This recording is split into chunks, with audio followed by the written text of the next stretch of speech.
man is being victimized by our own government. One man whom they fear, yet whom millions love. One man who is willing to take the poison arrows of lawfare. One man whose voice has been taken away by a corrupt judge operating in a corrupt system. One man who has been ridiculed and insulted. One man who refused to back down. One man who refused to back down. One man who refused to back down.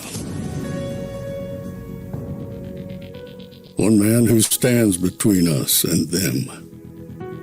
One man that wants to see America protected again. One man who wants to see America prosper again. One man who understands that a man is a man and a woman is a woman. One man who understands and protects the blessing of life. One man who wants to restore American exceptionalism. One man who once again wants to make America that shining city on a hill for all to see.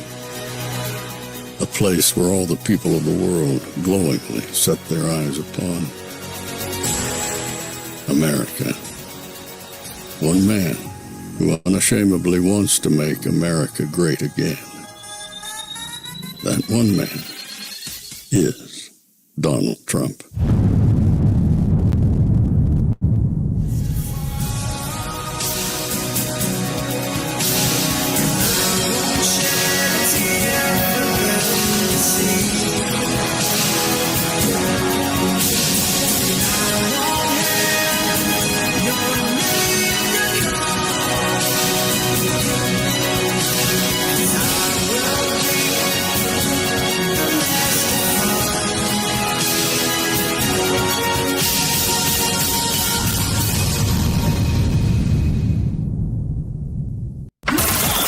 This is Fanfare with Barry Cunningham.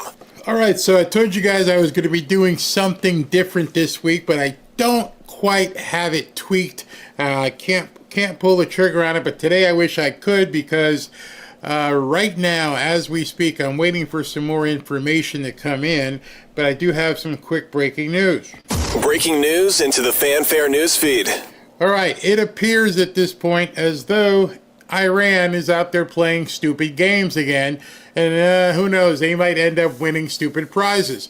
We have footage capturing the launch of Patriot interceptors in Qatar, engaging incoming Iranian ballistic missiles targeting the AIUD, I don't know how to say it, airbase over there. I think that is also United States airbase that they are now trying to bomb. This is going on right now. I'm trying to pull in a different feed so I could bring it to you as soon as it comes live because there's a whole bunch of stuff happening. So I may have to put something on and jump, but we are under attack. And if we are under attack, then you know what that means. It means he's not done. When I say he, President Trump will not be done doing it as well. So a lot going on right now at the 1 o'clock hour. At 2 o'clock today, Kristi Noem, she will be testifying in front of Congress. We're going to cover that at 2 p.m. But until then, I'll keep checking everything up on here to see if there's any more news or anything I can cut to, and keep you apprised as to what's flying over the skies of the Air Force Base. It's going to get kind of tricky. You guys saw what happened yesterday at the church. That was yesterday, right? Excuse me. I had dog hair on my tongue. We know what happened at that church. Things are going to get pretty squirrely around the country here, no doubt. No doubt. Before I begin, I want to let you know about our presenting sponsor today. Our presenting sponsor is Built for America. Trump country is booming. We're building, hiring, and winning in America because energy tax credits put America first. Building new factories in our communities, bringing manufacturing jobs home, and creating a stronger middle class. Jobs and factories will come roaring back into our country. More production at home will mean stronger competition and lower prices for consumers. And America's comeback depends on American energy. President Trump, keep what works. Don't repeal energy tax credits. And as you know, right now, D.C. politicians, the Democrats and some rhinos, are trying to kill the energy tax credits that are actually bringing manufacturing back from China and putting Americans to work. These credits are fueling American energy, American dominance, rebuilding our supply chains, and hitting China where it hurts. We're not talking theory, we're talking actual real jobs, real factories, real results right here in America. Repealing them would kill millions of U.S. jobs, gut over $1 trillion from our economy, and hand China a big win. President Trump, don't let Congress, and especially those guys like Massey, pull the plug on America's comeback. Protect the tax credits that are putting America first. All right, that being said, I'm going to jump to something real quick here in regards to all this. I can't even say the word. 2025, and I still can't say the word. But you guys need to see this because something is going on here in America as well. This morning, just from a CBP under Joe Biden, there was 1,272 nationals of Iran released in the country between OFO and the Border Patrol. And you compare that to the Trump administration, zero. Right, zero releases. And right now, because of President Trump's leadership, we have the most secure border in my lifetime, most secure border in the history of this nation. So we have a secure border. So that was President Trump's big win on securing this nation. So we're not releasing people in this country. Special interest aliens aren't crossing that border undetected. But under Joe Biden, we had over 10 million people cross that border. But my biggest concern from day one, beyond the fentanyl, beyond the sex trafficking women and children, were the 2 million known gotaways. Over 2 million people crossed that border. We don't know who they are, where they came from, because they got away, because Border Patrol is so overwhelmed with the humanitarian crisis that Biden created that over 2 million people crossed the border and got away. That is my biggest concern, and that's what created the biggest national security vulnerability this country's ever seen. Potential threat. All right, so 2 million people came flooding across the border. Most of you already know that for sure. It has continued. It is ongoing. But now we've shut it, but those people are still here. All of those people, for the most part, are still in America. They could indeed be sleeper cells, and who knows how many of those people just got activated over the weekend. We have no idea, but we saw what happened in Russia, where Ukraine was able to fly all these drones out there and attack different things. We've seen it happen. Could that be coming here? Of Iranian sleeper cells. We talked about the open border the last 4 years. Take a look at this data. CBP sources telling Fox News from 2021 to 2024 under the Biden administration, just over 1,500 Iranians were caught by Border Patrol crossing the southern border illegally. Of that, almost half of them, 729, were released into the U.S. That is 48%. That also does not account for the more than 2 million known gotaways who slipped across the southern border during that time. For more on this and the potential threats to the homeland, I want to send it out to Mark Meredith, joining us live in D.C. this morning. Mark, good morning to you. Bill, good morning to you. The FBI says it remains vigilant, and the Department of Homeland Security is warning there is a heightened threat given the developments in Iran. We're watching two potential types of attack here. The possibility, one, cyber threats to U.S. networks. The other, the possibility of sleeper cells targeting Americans here at home. Major cities, including New York, where you are, D.C. and Los Angeles, stepping up patrols near places of worship. NYPD also watching diplomatic sites around the country, around the city. And over the weekend, DHS put out a bulletin acknowledging the threat is real. DHS writing multiple recent homeland terrorist attacks have been motivated by anti-Semitic or anti-Israel sentiment, and the ongoing Israel-Iran conflict could contribute to U.S.-based individuals plotting additional attacks. Some lawmakers fear the sharp influx of migrants into the U.S. over the last few years. So as you're hearing this now, and I'm not trying to aggravate you and get your tension all built up, but we had to have known. We had to have known as a country, those of us who were watching and had some idea of what the hell is going on, that this is part of the plan. This is what they wanted to do to America. There's a reason why they let these millions of people just rush across the border, and many of them weren't even vetted. That's what Mayorkas and these people did, was completely intentional. They wanted to put America at risk.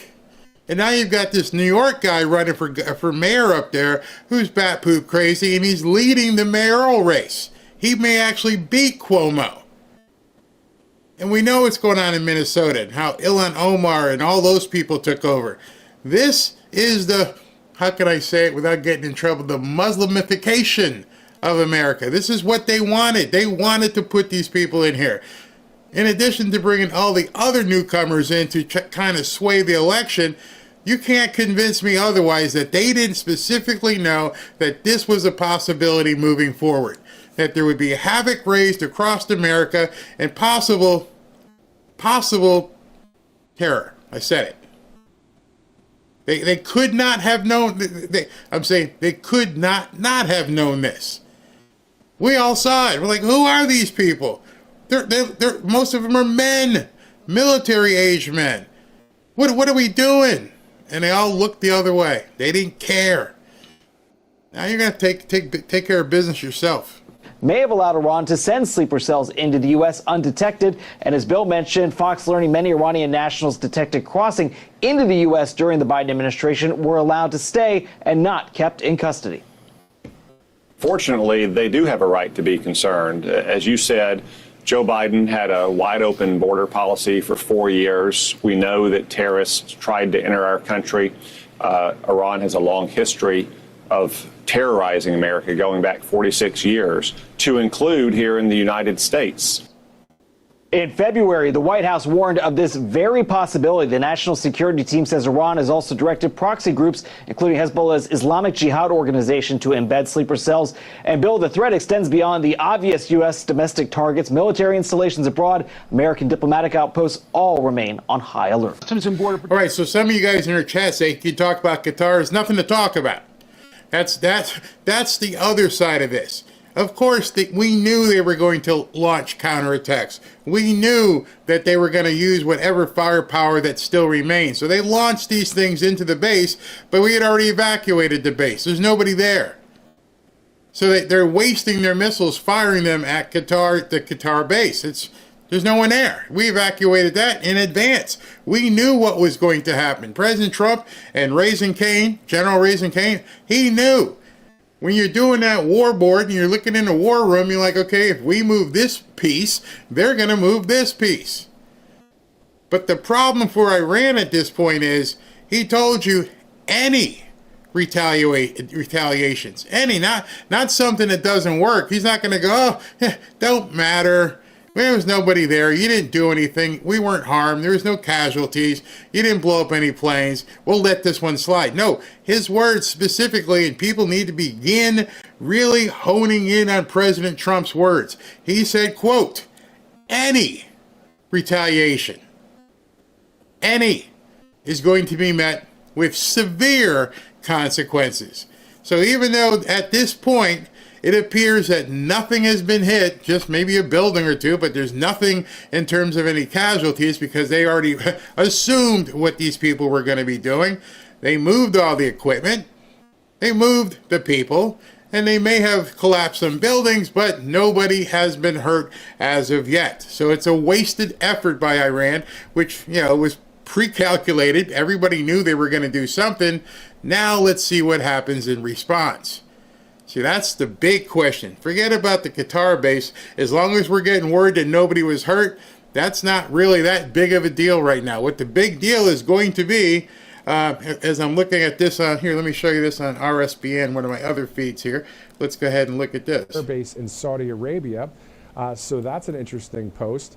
We'll see what that means and what will transpire there. So as we continue this live broadcast, as our producers, our directors, as we continue to put up any kind of split screen images, we'll refer to that. As they do that, I'll continue to monitor any sources that. All right, so in addition to getting people out of Qatar, they've now scrambled any airplanes or any aircraft that are in Saudi Arabia as well. So we're doing our counter moves. It's going to be ongoing. I'm probably going to go live after this show and just keep it live. I'm working on this new program that we have where we're going to be pulling in feeds from various sources. And this might just be one of those times where we just go live and just watch and see what happens around the world. One of the things that Fox made mention of that I want to show you is this. Well, let's finish. Let me finish this off. This morning, just from a CBP under Joe Biden, excuse me. there was 1,272 nationals. All right, so let me get re-put that where we are. Hold on a second. All right, so Jennifer Griffith.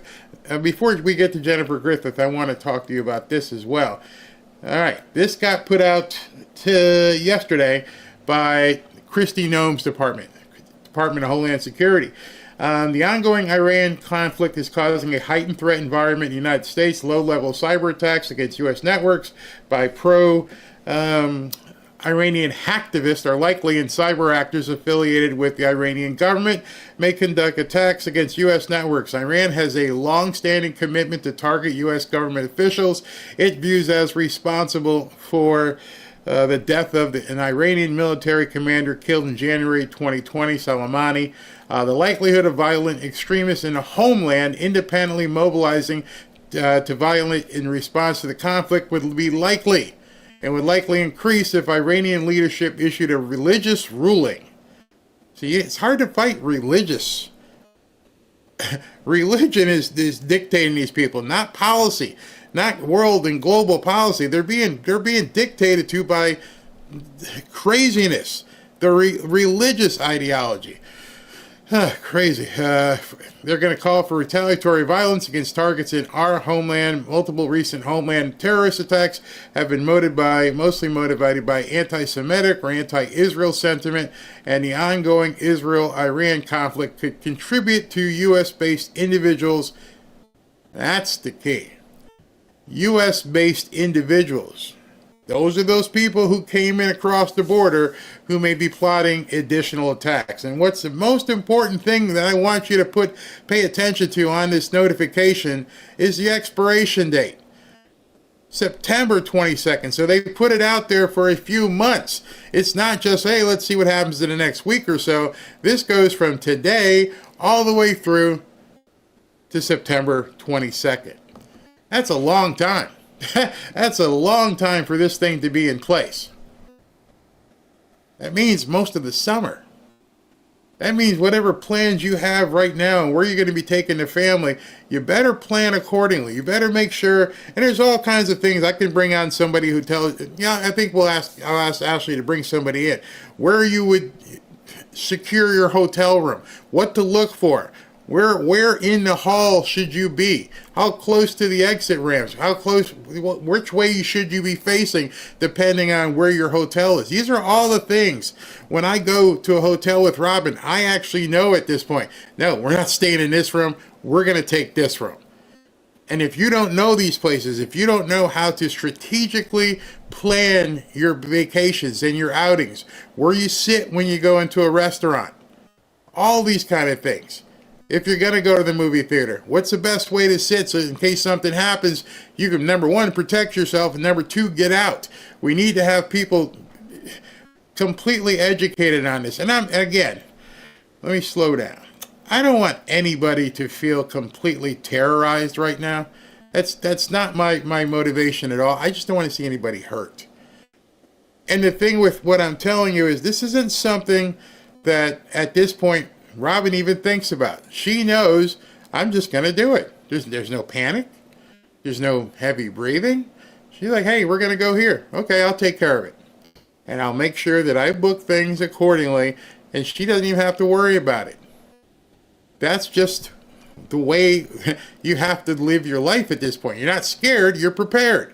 It's a very different aspect of things. Don't be scared, be prepared. I loved how that church took care of business yesterday. They weren't scared, they were prepared. They had armed security.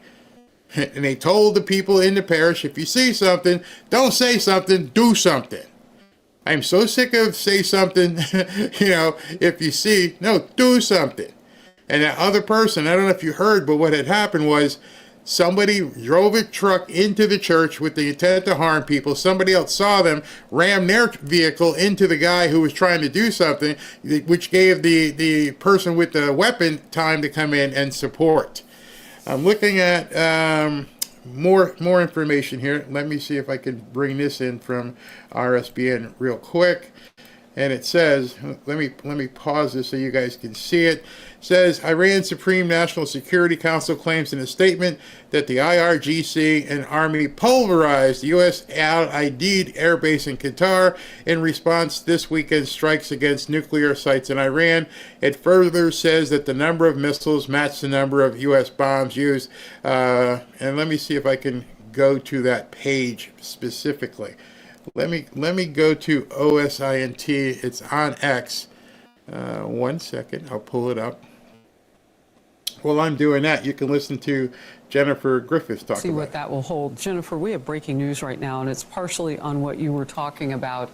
Qatar's foreign minister now has just announced it is shutting down its airspace to all commercial flights indefinitely. And we know just a few minutes ago that the U.S. issued a shelter-in-place order for Americans in Qatar. What does all of this tell you? Well, there's very significant intelligence and a warning that Iran could strike at any time, an imminent threat to Qatar. Of course, Qatar is where Al-Udeid is. That's the largest U.S. military base in the Middle East. Normally, there would be 10,000 U.S. troops stationed there. Last week, we reported that most of the aircraft had been moved from Al-Udeid. However, those missiles, cruise and ballistic, short and medium range from Iran would take just a few minutes to reach Qatar, and there's also the possibility of swarming drones. Okay, so as you're looking at that, you can see where the bases that just got hit. You can see on the right, 3 up from the bottom, you can see the Al-Assad Air Base, and then over to the left is the AI tank garrison and Bashir, and you can see all these things that are right there that it's possible that Iranians would try to hit. So let's continue. Now, high alert inside Qatar. We've seen the warnings at the U.S. Embassy as well as at other embassies across Qatar. Kaylee, significant intelligence warnings focused on Qatar right now, where the U.S. has its largest air base in the Middle East. Concerns that Iran will fire short or medium-range cruise and ballistic missiles or swarming drones at the U.S. base at Al-Udeid. Satellite images show that the U.S. moved most of their unhangared aircraft out of Al-Udeid last week, but still this could be a tempting target for Iranian retaliation.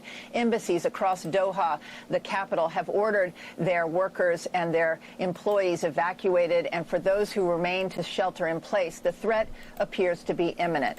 From a technical standpoint, the military part of this operation on Saturday went flawlessly. 7 B-2 bombers took off from Whiteman Air Force Base in Missouri and traveled east, while another 2 traveled west over the Pacific, serving as a decoy. The B-2s can be seen on takeoff and landing, but were so stealth the Iranian air defenses never saw them. 125 U.S. warplanes were involved in the strike, including F-22 and F-35 escorts, 75 precision-guided weapons fired by the U.S. at Iran's 3 nuclear sites.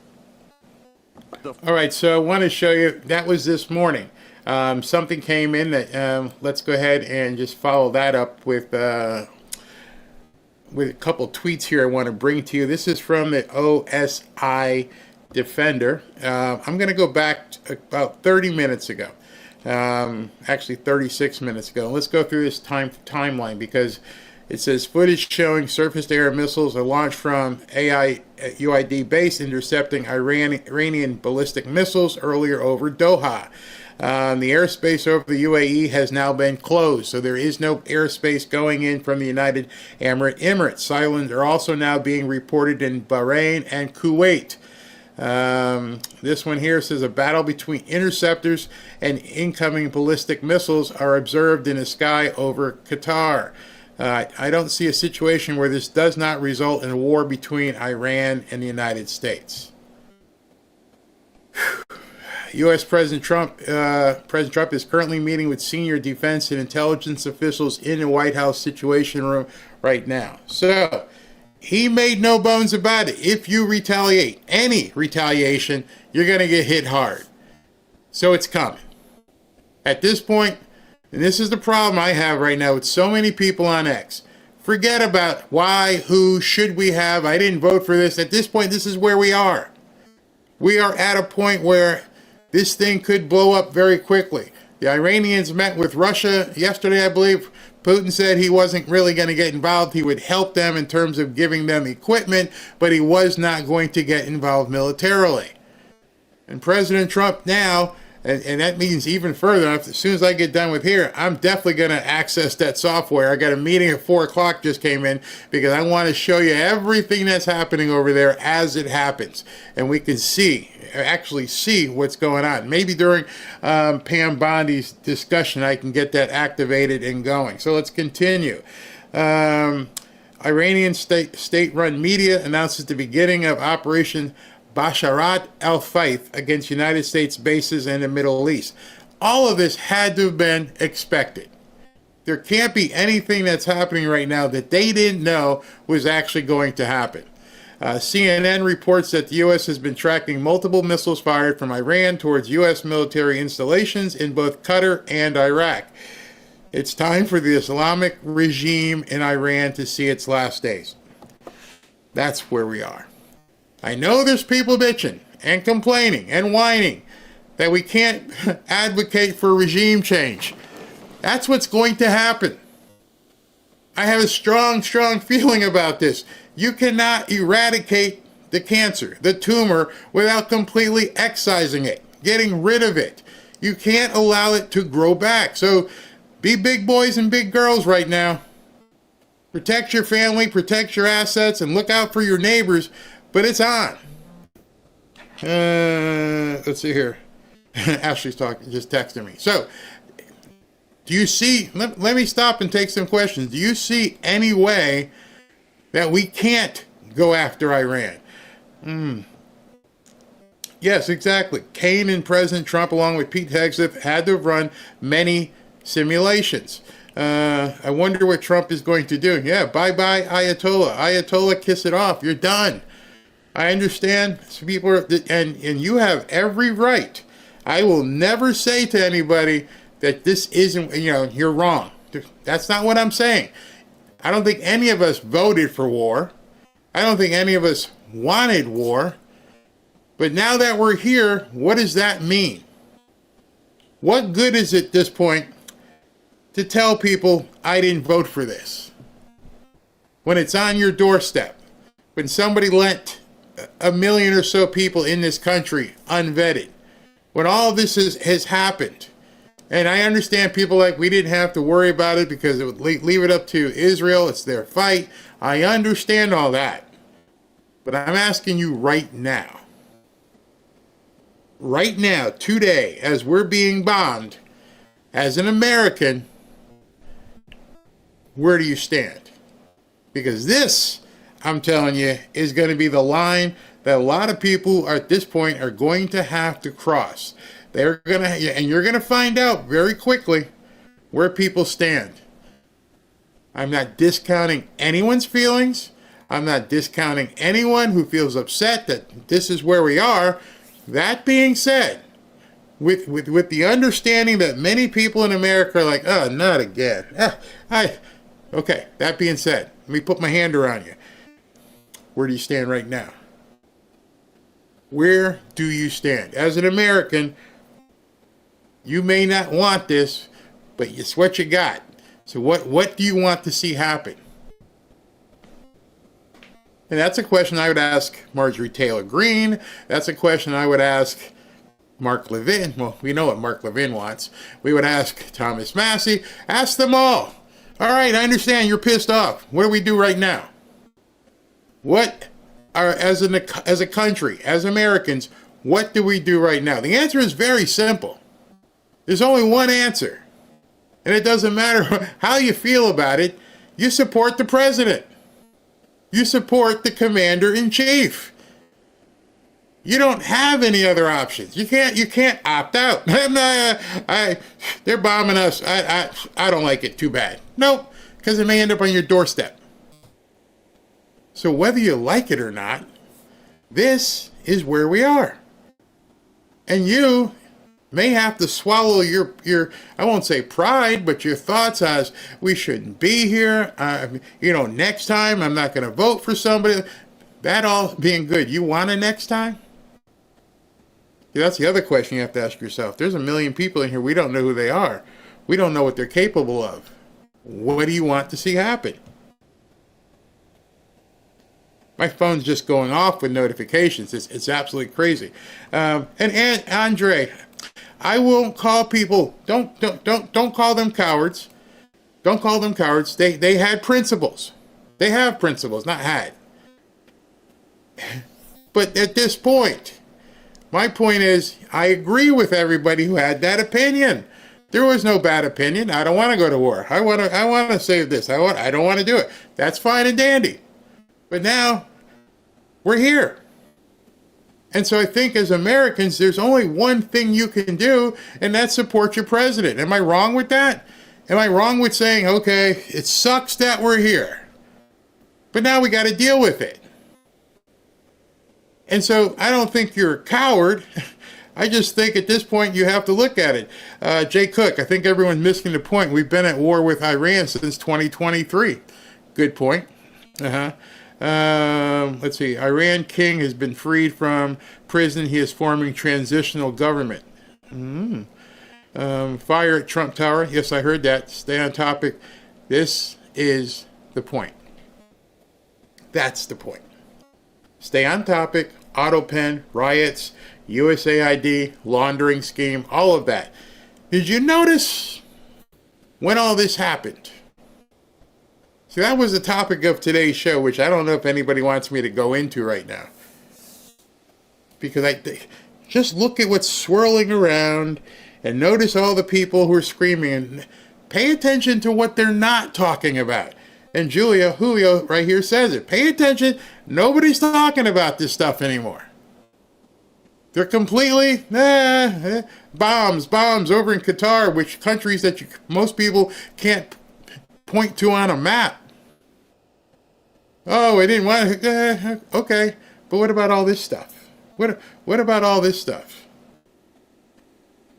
Anybody want to talk into it? So I'm going to tell you about something. Let me take a few minutes and just tell you before Pam Bondi comes on. The title of this show was President Trump, the story that nobody's paying attention to right now. And I do mean nobody, everybody in the chat. Maybe people leaving to go watch bombs and fireworks. But they're not understanding what precipitated all this. It's amazing because I've been watching and nobody's talking about it. Nobody. Yes, we know President Trump bombed Iran, but he may have dropped an even bigger Moab, mother of all bombs, on the Democrats, and nobody wants to talk about it. What is the bomb I'm referring to? Have any of you thought to yourselves, what the hell Barry can be talking about? What happened on Friday precipitating this that nobody's talking about? Well, I'm going to tell you. A post he dropped on Friday on Truth Social demanded a special prosecutor to investigate the 2020 election fraud. Here's the post to refresh your memory. That by now seems like a distant memory that doesn't matter. But I want you to put things in perspective. This was dropped on January 20th, and I believe Friday was the 20th. Yes, Friday was the 20th. And you can skip all the stuff about the border crossings, but you can just go to Crooked Joe Biden, a man who lost the 2020 presidential election by a landslide. Biden was grossly incompetent, and the 2020 election was a total fraud. The evidence is massive and overwhelming. A special prosecutor must be appointed.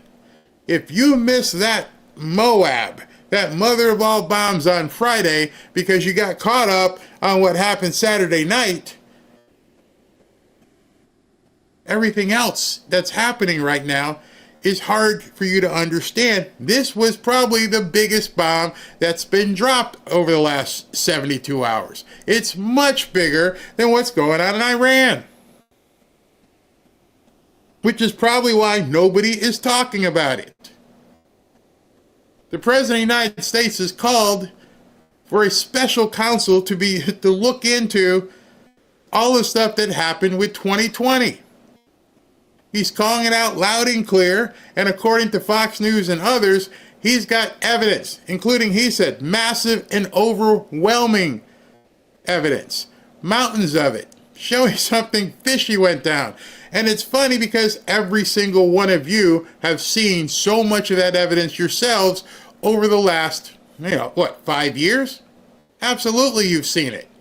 You've seen the movies. You've seen everything about the mail-in drop boxes. You've heard stuff about Stacey Abrams. You've heard it all.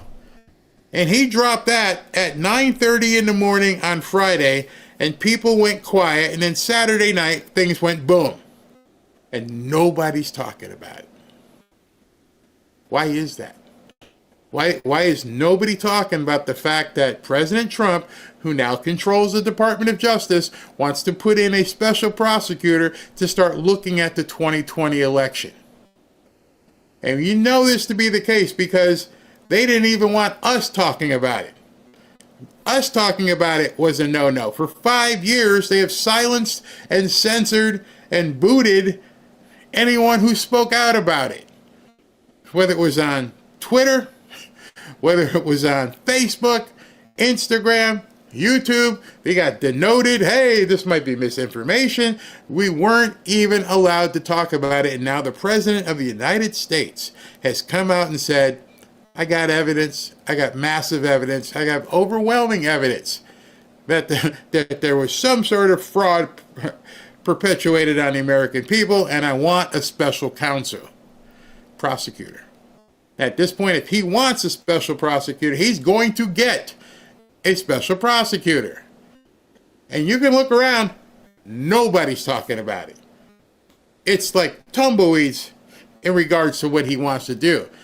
And so you have to start with this. Trump's post says the 2020 election was rigged and demands a probe into the massive fraud. And the left calls him crazy, but understand, millions of Americans feel the same. Probably more people feel right about a special prosecutor than they do about going in or getting out of the war in Iran. This is a much bigger bomb for America. And you have to believe there are millions, probably tens of millions of us, if not more, who feel that way, that want answers. We're not going to just walk away. We don't want to give it up. And a special prosecutor could dig into that mountain of info that the Democrats hope that you forgot or want you to ignore. Because the silence from them speaks volumes. It's screaming. They don't want any part of this investigated. They had a chance. They didn't want anything to do with it. And the only thing they wanted to do was to turn you off. Call you crazy. AOC and the others kept saying Trump was obsessed with the big lie. You've heard it over and over. Other Democrats say it's nonsense, called a complete distraction. What's going on right now in Iran is the big distraction. Pam Bondi is set to talk in about 15 or 20 minutes, and I'm wondering how many people are going to ask her about the president wants to do a special prosecutor. What's your thoughts on that? Nope, they may not ask. They don't want people to talk about it. They don't want justice. The one thing that the Democrats don't want is justice. They're scared because a real probe will expose the entirety of their playbook. You think the war in Iran is a big deal? What happens if they can't use mail-in ballots? What if you have to have your votes done by, 10 o'clock at night? What if they find out that pipes didn't burst in whichever city, Georgia?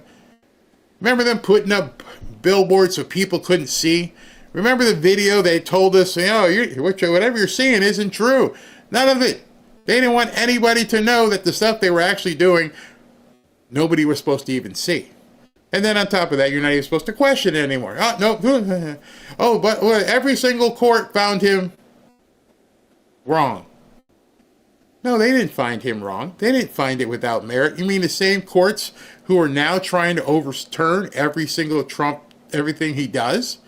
Every single executive order, every single thing that he does, they run the court. These are the same judges who threw out the cases back then. This is much bigger. Don't let them take your eyes off of this ball. This is huge. And if he appoints a special prosecutor, then things are really going to get crazy. And he has every right to do so. Past presidents, including Nixon, back during the Watergate scandal, had special prosecutors appointed to check out allegations. And President Trump, as the leader of this country, as a president, has the constitutional power and every right to push for this. The left's denial is embarrassing. They'd rather bury the truth than face it. So who appoints the prosecutor? It's not Pam Bondi. She can recommend it, but the Justice Department, led by the president's team, makes the call. Bondi could push it, sure, but it's a team effort. Trump's got options for candidates, too. Could you imagine, I don't know, Sidney Powell as now the special prosecutor with everything she already knows? How about somebody like Rudy Giuliani, who's already fought so much of the election fraud claims? He knows. How about Matt Gaetz? He knows. How about Ed Martin? All these people could really dig in and start really looking into the 2020 election. So these are fighters, people who want to get to the bottom of this. But let's be real, 2020 was a mess. And the bigger thing is, what do we do about it? What happens when all of this mountain of evidence comes out from the special prosecutor and it confirms what most of us already believe? That it was indeed rigged. What does it mean? How does the country even fix that? Do you understand what kind of bomb this is that President Trump dropped? The fact that he's considering a special prosecutor? I can't even imagine who would go to jail and what would happen. Maybe this is what Pam Bondi's already been working on. Maybe that's what she's going to talk about. When the evidence is so huge, so overwhelming, with so many statistical anomalies. Yeah, at 4 o'clock in the morning, you got 100% dump. And there's witness testimonies. And it's been ignored by the courts. They didn't have standing.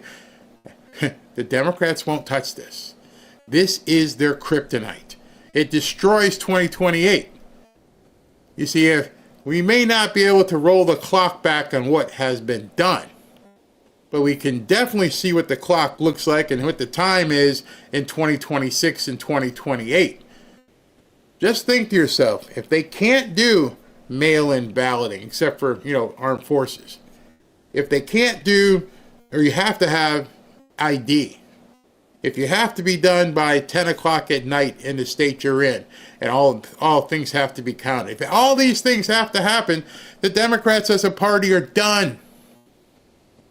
Done. A party that's been around for hundreds of years will cease to exist. They have no viability if they are exposed. We all know what really happened. We just need to have it brought to the forefront for the American people. And they will never admit they were wrong. They will never admit the fraud. They will really go down and circle the toilet and just be done with it. You see, America only works if we demand fairness. And that's where you come in. Everybody right now, very quickly, is chasing the dog toy of what's going on in Iran and Qatar. Instead of looking right now at what they don't want you focused on. This is like I've said in the other video, we're watching a movie. The left's refusal to look at all of this is a slap in your face and to every voter who deserves a clean election. Why would anyone oppose checking out if the 2020 election was indeed rigged if they've got nothing to hide? Why do Democrats fight it so hard? And influencers. I'll tell you why, because they know the facts are going to hurt them irreparably. There's no recovery for them. They'd rather push their agendas than protect your democracy. You can see that every single day when they're running around in the street. Trump's move is bold, it is constitutional, and it's overdue. He's standing for you, the hardworking Americans who deserve a fair system. This isn't about reliving the past. It's about securing the future. The future is what we have to worry about. And I understand there's a grave concern given what Iran is doing and what's going on over there and what President Trump's response will be. But the response from this is going to be much more indicative on how you live your life. And as always, this falls on each of you. Trump listens. You can tell he listens to what you people say out there on social media. And if you want the truth about 2020, if you want a special prosecutor, demand it. Call your reps, flood social media, and back Trump's call for a special prosecutor. Do we want a nation of lies or one that's founded on liberty and freedom? You're seeing liberty and freedom being defended. You watched that over the weekend, whether you like that it was, involving Israel or not. This is where we are. And if this is where we are, we have to deal with what's being put in front of us. I don't like war. I don't think anyone says I like war. Maybe people who invest in Raytheon or Lockheed Martin. But understand, while this is all going on, I loved what Julio said. No one's talking about USAID money. No one's talking about the auto pen. No, it's all gone. And many of those people who no longer are talking, and this is what's really funny, many of those people are indeed Republicans. They don't want you to know either. Why is that? We're going to have to find out. All right, so let me just see if there's anything else going on in terms of, it says Trump is monitoring potential Iranian retaliation at multiple U.S. bases in the region, in addition to Qatar, including Bahrain, and possibly more locations, monitoring it all. So let me get ready for Pam Bondi. In the interim, let me just post this here. No, we're going to just take some comments. All right, so that being said, this guy here is prolific in terms of everything he's tweeting. I don't know if it's part of the government or what, but everybody's quoting him. U.S. President Trump monitoring potential Iranian retaliation against multiple U.S. bases in the region, in addition to Qatar, including Bahrain and Iraq, and possibly more locations, according to two White House officials who spoke with CNN. Iraqi officials deny reports about a drone or missile attack by Iran against U.S. forces. What appears to be a section of a dual-pulse solid rocket on a Patriot missile found in Qatar following tonight's Iranian ballistic missile attack against UDID air bases. So there is attack going on at this point. It looks like Bahrain has now also closed its airspace following both Qatar and UAE.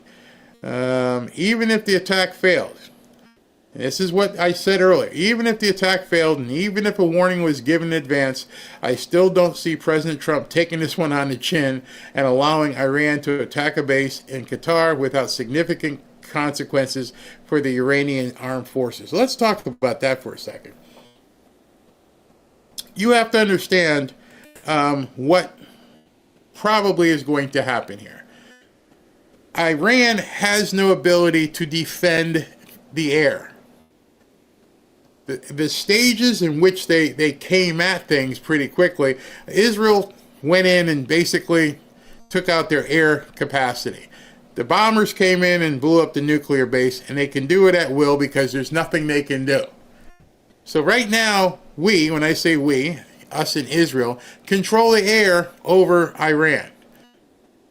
And one of the things that struck me when people were talking yesterday about the possibility that, not the possibility, but the reports that all the B-2 bombers made it back to Missouri unscathed and everything was fine. Well, one of the things I kept asking, how do you know? No, and I don't mean anything in regards to somebody getting hurt. How do you know all the bombers came back to Missouri? There's no video of 7 or 8 bombers landing. I saw one, I saw maybe 2, but there was no video of 8 bombers landing in Missouri. Those bombers could be, if you couldn't see them coming, you can't see them going. Let that sink in. If Iran couldn't see the bombers coming, then they most assuredly can't tell where they went. Those B-2 bombers could be anywhere in the world in close proximity, anywhere, just waiting for more orders. So let's say they're in, I don't know, in Germany or somewhere over there. It won't take them long at all to go boom and go back. Iran is playing with absolute fire right now. They don't think militarily. They think ideology from a Islamist perspective. Not realizing you're poking a bear that you can't stop. Think about that. Charlie Kirk posted this. The New York Times and Fox News are reporting that Iran appears to have coordinated its retaliatory response as to not drag the United States more directly into the fight. Good luck with that. If we poke you here, is it okay? Is that what they're pretty much saying? We're just going to go ahead and bomb a couple of stuff that we already know you're not there? He'll be okay with that. Well, then what the hell did you do it for? If it had no chances of success, if that's what cracks me up when I read these people, and not Charlie, when I read the stuff from Iran and they're out there doing stuff crazy like this, it's like, why bother doing it? If it has no end, because they have to, so they can get on state-run TV and go, it was a success, blowing up the empty buildings that nobody was at there and no aircrafts were. It was a complete success, but don't hit us back because we didn't hit you too hard. No, that's not what he said. That's not what he said at all. I think the 2 decoys are in Guam. So this is all a show for show. If everybody, I mean, just as you read what Charlie said, and I told you the other day, it's a movie, why would you swing at somebody and hitting somewhere, I don't know, on their shoulder? Don't, we hit you back. Imagine that. You're a little guy, and you go up and you hit a big guy in his shoulder. You didn't do anything. And now we're being told by CNN and Fox News, this is the most ridiculous thing I've ever read. Iran appears to have coordinated its retaliatory response as to not drag the United States more directly into the fight. Just read that.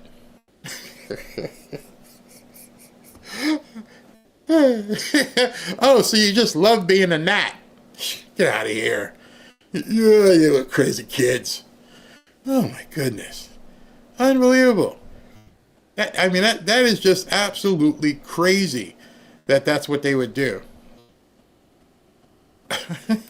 Okay, I'm going to go back to our regularly scheduled program. After I just read this tweet, if Charlie Kirk is telling the truth, if this is absolutely true, then yes, you are watching a movie. If this tweet that I'm going to show you is true, you can all sit back and go, this is too much. I'm waiting for, Mel Brooks or somebody to walk out. Axios is reporting that the Trump administration was aware of the Iranian attack in advance. I'm not really sure how to read that, but is it an attack? If I know you're going to do it? Hey, Donald, yes, we're going to bomb your empty Air Force base, okay? Okay, just want to let you know. You sure you want to bomb an empty Air Force base? Yes, we need to bomb an empty Air Force base. Okay. Just imagine how that went. If they knew it was going to happen, let's move everybody out. And now we just have to sit back and wait, which is why Jennifer Griffith was probably saying what she was saying. What exactly are we doing? What does all this mean? Let me see if I can pull this up. Is this the same one? Let you guys hear this. Wait a minute. Looking for additional video here. Now, let me see if this is it. Kaylee, significant intelligence warnings focused on Qatar right now, where the U.S. has its largest air base in the Middle East. Concerns that Iran will fire short or medium-range cruise and ballistic missiles or swarming drones at the U.S. base at Al Udeid. Satellite images show that the U.S. moved most of their unhangared aircraft out of Al Udeid last week, but still this could be a tempting target for Iranian retaliation. Embassies across Doha, the capital, have ordered their workers workers and their employees evacuated, and for those who remain to shelter in place, the threat appears to be imminent. From a technical standpoint, the military part of this operation on Saturday went flawlessly. 7 B-2 bombers took off from Whiteman Air Force Base in Missouri and traveled east, while another 2 traveled west over the Pacific, serving as a decoy. The B-2s can be seen on takeoff and landing, but were so stealth the Iranian air defenses never saw them. 125 U.S. warplanes were involved. So, as you heard that Fox Post, when you're watching the news, realize that everything these people are saying on television is because somebody else already told them. And the first thing she just said was, "Oh, they know they know something's coming." Okay. How did she know this? Because somebody told her. Somebody said, "Hey, yeah, go on television and tell everybody we know it's coming." Here, listen to it again. Moved most of their unhangared aircraft out of Al Udeid last week, but still this could be a tempting target for Iranian retaliation. Embassies. So how you rob an empty house? I'm sorry.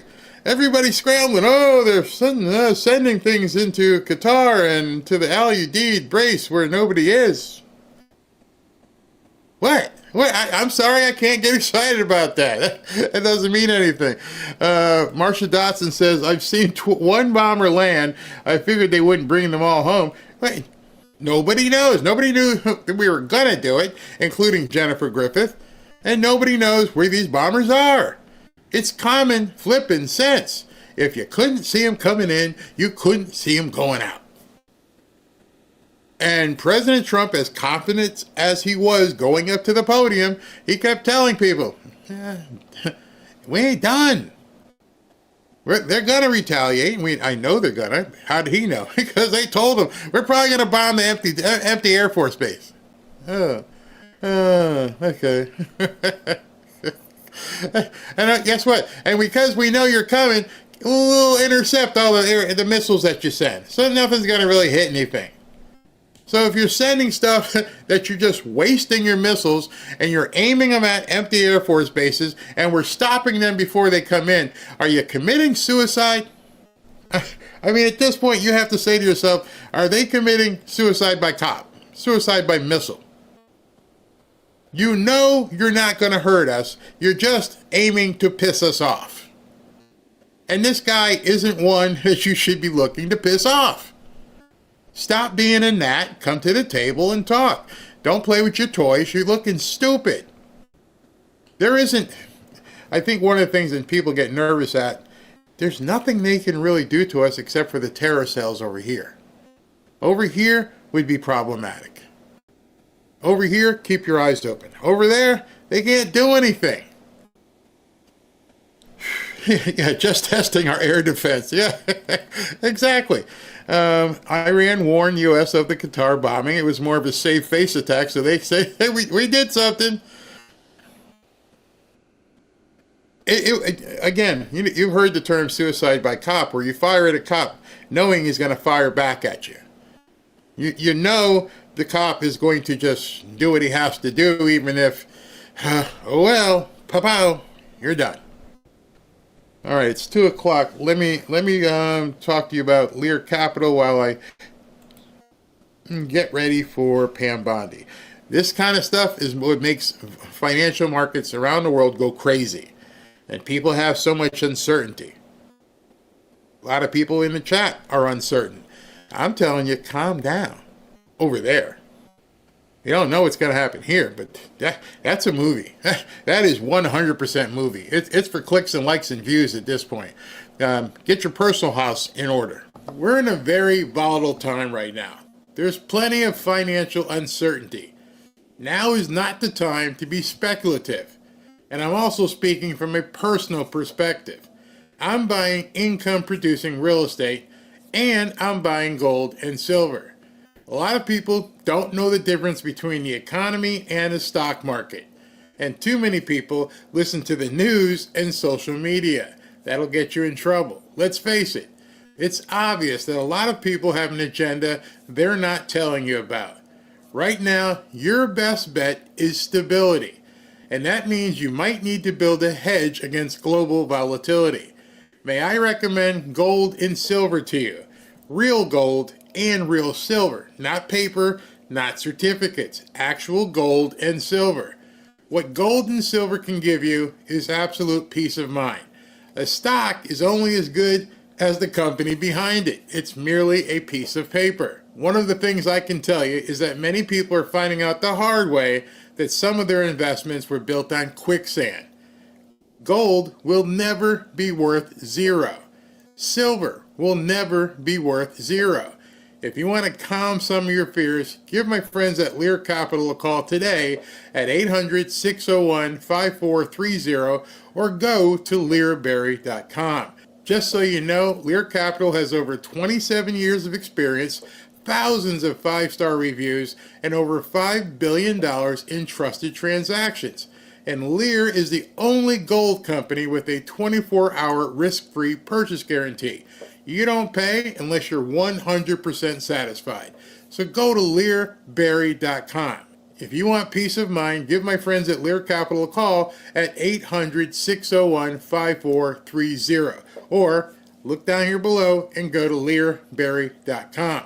And don't forget to ask about getting up to $15,000 in free gold or silver with a qualifying purchase. Don't wait. Do it now. Nobody knows what tomorrow holds. Be safe. I just want to say thank you to the Fanfare community. And if you're new here, I'd like to take a moment and welcome you. If you watch my videos, you've probably realized at this point that this isn't your usual podcast. The difference is that every single day, I try to make this show an open conversation amongst friends. You see, I believe that speaking to friends, here and in your own circle offline, is the best way to push back against all the lies being told by the Democrats and the media. I encourage people in this community to welcome each other, and in doing so become a source of support for those seeking to unplug from the matrix. If you'd like to communicate on a deeper level, I invite you to subscribe to the channel, but if you'd really like to surround yourself with like-minded patriots, join our free and private X group by going to fanfareshop.org/group. When you join this free group, a few things will happen. One, if you haven't used X before, you can use X without venturing into the sewer that it sometimes can be. Two, you can share content with friends that you meet here. 3, you will get notified every time I go live, so you can't count on YouTube notifications. And 4, and this might be most important, you get content that I can't share on YouTube or Rumble. So please take a moment and join our free and private X group. Just go to fanfareshop.org/group. Remember, it's members only. There are 16,000 plus people in that group right now, getting close to 17,000. To join our free and private members only X group, just go to fanfareshop.org/group. We'll see you there. Welcome back to Fanfare with Barry Cunningham. You want to know for sure that you're watching a movie? You want to sit back and go, oh God, it's all phony? Okay, so there are a couple, like I said, this guy or whoever it is from OSINT is posting some things, and I'll show you this. I'm going to show Kuwait and Iraq have joined Bahrain and UAE and Qatar in closing their airspace. Several U.S. defense officials have confirmed that U.S. forces at Al Udeid Air Base in Qatar were attacked earlier with short range, no casualties as of right now. Service members stationed in Qatar or the Middle East. This was the copy of the bomb that Iran posted to let everybody know that, we're not done. And then it says U.S. officials confirmed that the only base attack tonight was Al Udeid Air Base in Qatar. And then that's about the last one. But you want to really know how this whole thing was nothing but a movie? You have to understand, as Pam is getting into, I'm going to show you this real quick before she jumps in here, because this is really, really important. You have to understand What is Iran's biggest source of revenue? Okay. Well, let me just then bring this to you as she's getting ready to read her opening statement. Interesting. The market jumped 200 points as oil price drops following a restrained retaliation by Iran to the U.S. attacks. Wow, interesting. Oil spikes. It goes up the Dow jumps 200 points. Hey, that wasn't too bad. Let's make some money, everybody. Down here, stocks rose Monday with oil prices declining following a restrained response by Iran to U.S. attacks over the weekend. Added 271 points as a little while ago. The U.S. launched attacks. They responded by shooting stuff at Qatar. Everything is good. Don't worry about it. It's money-making time. You're watching a movie. They know that, I mean, it's crazy. Oh, we're going to stop everything from the Straits of Hormuz. We're not going to let anybody get the oil right through here or anything. Oh, really? Well, we're all making money. Watch everything. Don't just hone in on certain things you hear on X and get worried and everything. Watch what people are doing. Watch what people are doing with money. Watch what people are hedging. They bombed an empty base. They robbed an empty house. They knew it. They told Trump we're going to do it. And now, is this it? Is this the light retaliation just so they could save face? I don't know. I don't know if Trump will hit him back. How hard do you want to hit back at this point? All right, so let's hope that this hearing with Pam Bondi gives us some information as to what's really going on. If they even talk about anything having to do with, what's going to happen. Let me bring this in. If it gets boring, we'll bounce. All right? I'm more worried about olive oil. That shop these drugs to our nation's children. The Department of Justice must keep this at the top of their priority list. Unfortunately, Madam General, your job at the top will not be easy, and the list of issues that the American people are counting on you to address is long and dangerous. From fentanyl and immigration to violent crime and supporting local law enforcement, the Department of Justice needs to uphold the rule, law, and equal justice while tackling the most dangerous situations confronting Americans. To make matters even more difficult, this all must be accomplished within a budget that needs to be right-sized for efficiency and effectiveness. The Department of Justice's fiscal year 2026 budget request totals just under $34 billion. This represents a reduction of close to $3 billion from fiscal 25, and specifically the request includes about $11 billion to target violent crime, $10 billion to tackle drug crimes, over $3 billion to defend the nation and our citizens against transnational organized crime, and over $3.5 billion to address immigration.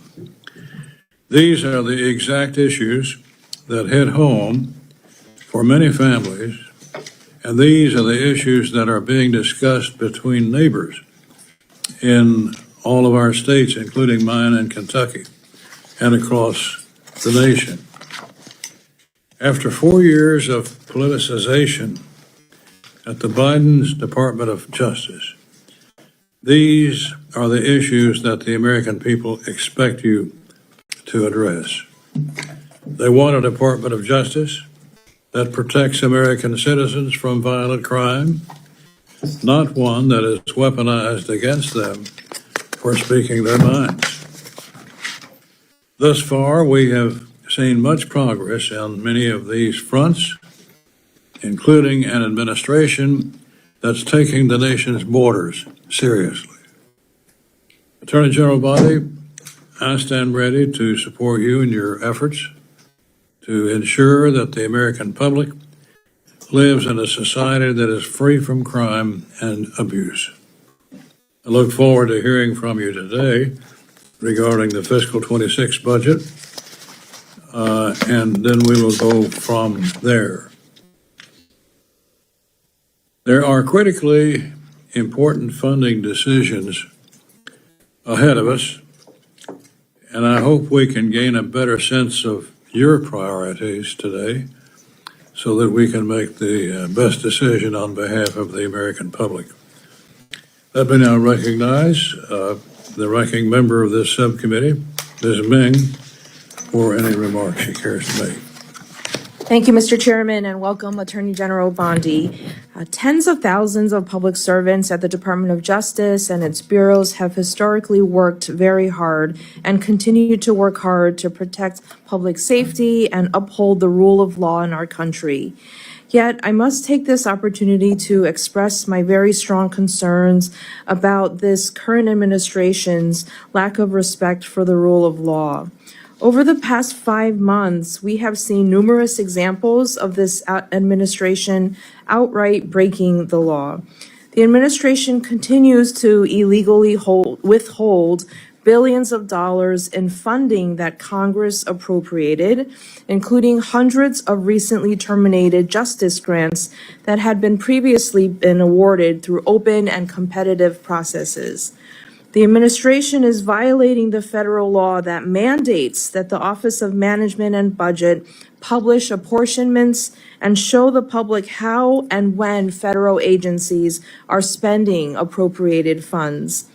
The Justice Department has begun illegally restoring the gun possession rights of convicted felons and domestic abusers. It's allowing the sale of forced reset trigger devices without a background check. These are devices that effectively convert regular firearms into machine guns, which I fear will only make mass shootings in the United States more numerous and deadly. More than 1,500 individuals involved in the January 6th attack on the Capitol were pardoned or granted commutations of sentences. The president's new appointee as pardon attorney, Ed Martin, previously raised money to help defend some of the most violent of these individuals, people who assaulted police officers. Some of the pardoned January 6 defendants have subsequently been arrested, charged, or sentenced for other crimes. Under this president, the U.S. has accepted a luxury jetliner from Qatar, very likely in violation of the emoluments clause of the Constitution. This president has also issued a series of illegal and unconstitutional executive orders, several of which are being challenged in courts right now. Presidential actions in recent months have also directed highly political and targeted investigations against law firms and individuals, including Miles Taylor, a former staffer for the House Appropriation Committee's Republican majority. Meanwhile, the administration has weakened law enforcement against political corruption by gutting the department's public integrity section, which fairly investigates and prosecutes corruption by government officials. It has dismantled Task Force Kleptocapture, which was started after Russia's 2022 invasion of Ukraine to enforce sanctions and target oligarchs close to the Kremlin. It has also ended the FBI's Foreign Influence Task Force, which was created to defend against foreign influence operations targeting U.S. institutions. Furthermore, dozens of experienced career federal prosecutors, litigators, and FBI leaders have been fired or forced out since the start of this administration, including James Dennehy, the highly respected leader of the FBI's New York field office. I'm really concerned about what is happening in the Department of Justice, especially based on the department's fiscal year 2026 budget request. The proposed budget weakens the country's efforts to fight crime and keep Americans safe. The proposal reduces funding for the FBI, despite the heroism of agents like those in Minnesota who aided in the recent capture of the deranged man accused of killing a state representative and nearly killing another. It slashes funding to fight the trafficking of fentanyl and other dangerous illegal drugs by reducing the budget of the DEA, cutting the high-intensity drug trafficking areas program by more than a third, and by completely eliminating the dedicated funding for the Organized Crime Drug Enforcement Task Force's program. The administration also proposes a cut of more than 25% to the ATF, which will further weaken the government's ability to fight illegal gun trafficking. This budget proposal also puts further pressure on state and local budgets at a time of great economic uncertainty. The proposal cuts by more than $800 million funding to grants to local and state law enforcement for fighting and reducing crime, including a cut of more than $37 million to burn justice assistance formula grants that help our local law enforcement in every single state. I'm also concerned about the huge cuts to grants aimed at preventing and prosecuting violence against women, such as STOP grants and sexual assault services grants. The administration also proposes eliminating 3 valuable programs aimed at fighting and preventing hate crimes at the same time that the FBI is reporting that hate crimes are at historic highs. The administration's budget would completely eliminate the Community Relations Service, which was created by the Civil Rights Act of 1964 to prevent and resolve conflicts in American communities. These actions and this budget proposal simply don't demonstrate a commitment to the rule of law and equal rights for all Americans. I look forward to discussing these important issues at today's hearing. Thank you for being here, and thank you, Mr. Chairman, and I yield back. We have in attendance the ranking member of the full committee, Ms. DeLauro, whom I now recognize. Thank you very much. Thank you, Mr. Chairman, and I want to thank you and Ranking Member Meng for holding this budget hearing. And also want to say a thank you to our witness, Attorney General Bondi, for appearing before the subcommittee today. Welcome to the House of Representatives. A well-functioning, well-funded, well-led Department of Justice is critical to the safety and the security of the American people. And the Department of Justice's employees are dedicated public servants who work diligently and often in dangerous settings to keep criminals off the streets. But unfortunately, the Department of Justice under your leadership has become a tool of political retaliation and the front door for criminals seeking to curry favors and pardons. As I told Director Patel last month, pressure from the White House to investigate the president's opponents or to squash investigations of his allies threaten the department's credibility and the very foundations and the foundation on which this nation stands, and that is the rule of law. The Attorney General must shield the rule of law from political pressure, not act as an instrument for implementing the president's political hit list. Attorney General Bondi, the Department of Justice is not the president's personal law firm. Loyalty or disloyalty toward the president or even the president's agenda is not a valid measure of the performance of your employees, nor of the appropriateness of a particular criminal investigation. President Trump is more focused on revenge, retaliation, and retribution, rather than lowering high price for everyday essentials. And the American people are bearing those costs. The American people expected President Trump to address the high cost of living, but the president is not laser focused on the cost of living crisis. He is actually making it worse. Instead, he put billionaires like Elon Musk in charge of our government. And they are attacking civil servants who are not loyal to him, but to the Constitution and to the rule of law. And they are stealing programs, the funding for the programs that keep America's communities safe. This administration is deliberately undermining agencies that protect the American people. Over $4.5 billion in the Department of Justice grant, those funds, including COPS grants, the Office of Violence Against Women grants, that's been unlawfully frozen, stolen from the communities that are counting on this funding to improve their own law enforcement capabilities. This funding supports reentry initiatives, violence prevention. It helps prevent hate crimes, provides services for crime victims, and supports underserved communities. Stealing this funding makes the American people less safe, more likely to become victims of crime. Freezing this money is an illegal impoundment. There is no lawful authority to unilaterally impound, or in my words, steals. You can continue to say there is inherent authority. You can say it over and over and over again, but it is not true. And we're going to correct it over and over and over again. And how many times can the courts and the Government Accountability Office tell you so? Your department is responsible for upholding the law. You must unfreeze grant money appropriated by the Congress or be in violation of the law. Moving to the next fiscal year, I'm eager to learn about how the Department of Justice will continue to fulfill its mission with a proposed budget that significantly cuts our nation's law enforcement agencies, key offices, and grant programs. The President's proposed budget would impair and defund the core law enforcement agencies that keep our communities safe. In essence, you are defunding law enforcement.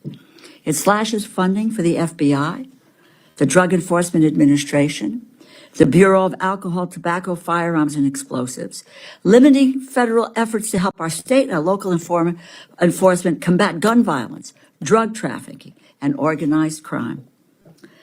The budget also targets DOJ's foundational legal divisions, cutting funding for civil rights enforcement, environmental protection, and even, yes, national security. It takes an axe to grant programs and other programs that support domestic violence survivors and local police departments. It dismantles DOJ's tax division, which will only make it easier for prominent tax cheats to avoid prosecution, further increasing the burden on honest taxpayers who pay what they owe. They pay what they owe. Our largest corporations do not.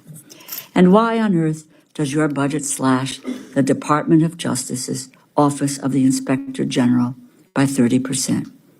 Does this administration want to eliminate waste, fraud, and abuse or not? Our government's Inspector General are absolutely critical nonpartisan offices that help Congress and the American people eliminate and prevent that prevent fraud and corruption. This administration has directly undermined and even removed over a dozen of these offices across our government. Waste, fraud, and abuse are not the targets of the President Trump's White House. They are the primary objectives. This budget does not put the safety and security of the American people first. It puts white-collar criminals, drug traffickers, and violent offenders first, while eviscerating your department's ability to stop them. The Department of Justice exists to uphold the rule of law. The American people deserve assurance that everyone will be treated equally under the law. Instead, this administration breaks the law with reckless abandon. President Trump, like every other American, must follow the law. Russ Vought must follow the law. Secretaries Noem and Kennedy and McMahon must follow the law. And we must understand why your department is complicit in law-breaking from the highest office. I yield back. We want to say congratulations to the Attorney General on her selection to this very important post. But she brings a great record from her home state of Florida in her earlier part of her life. So we're proud of you and we welcome you to the subcommittee. And you're now recognized for an opening statement, which will be entered into the record. Thank you, Chairman. Good afternoon, Chairman Rogers, Member DeLauro, and Ranking Member Meng, and distinguished members of the subcommittee. I'm honored to appear before you today to present the President's fiscal year 2026 budget for the Department of Justice. I look forward to working with all of you to ensure continued support for the department and our many critical missions. President Trump's fiscal year 2026 budget proposal totals $34 billion for the Department of Justice. That money will support federal law enforcement as well as our state, local, and tribal law enforcement partners. My primary objective as Attorney General is to return the department to its core mission of keeping Americans safe and vigorously enforcing the law. This budget will allow us to continue doing just that. Since January 20th, we have dismantled deadly fentanyl networks across our country. We prosecuted MS-13 and TDA members using terrorism and RICO charges. We've seized thousands of illegal guns from cartels and extradited key cartel leaders into U.S. prisons. Last month, the FBI arrested 205 child predators in a single operation, and the DEA executed the largest fentanyl bust in the history across 4 states. We have also surged FBI resources to investigate thousands of violent crimes committed against American Indian and Alaskan Native people. These are just a few examples of what we've achieved thus far. The budget will allow us to continue doing our crucial work. We've also led the charge to enforce our immigration laws, rebuild our immigration system after 4 years of chaos, help secure our nation's borders, moreover. We must guarantee that our laws allow us to process, hold, and remove those who enter our country illegally. Our U.S. attorneys continue to effectively work with law enforcement at all levels to investigate and prosecute the increasing volume of immigrated-related criminal offenses. Additionally, the President and I have established and reinvigorated 3 task forces to enforce the administration's priorities. The Homeland Security Task Force is enhancing federal and state law enforcement cooperation to destroy criminal cartels, foreign gangs, and transnational criminal organizations throughout our country.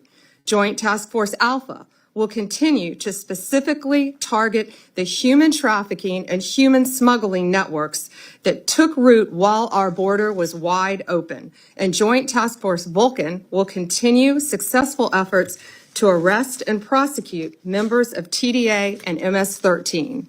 We are also committed to making America safe again by reducing recidivism. The Bureau of Prisons has suffered mismanagement, lack of funding, and low morale. Throughout my confirmation process, BOP came up in every single meeting, regardless of the senator's party. The President's budget proposal will address critical staffing shortages, enhance staff retention, and deliver positive changes to a system that has long needed improvements. The resources made available through President Trump's proposal will also empower the department to continue fighting our war on fentanyl.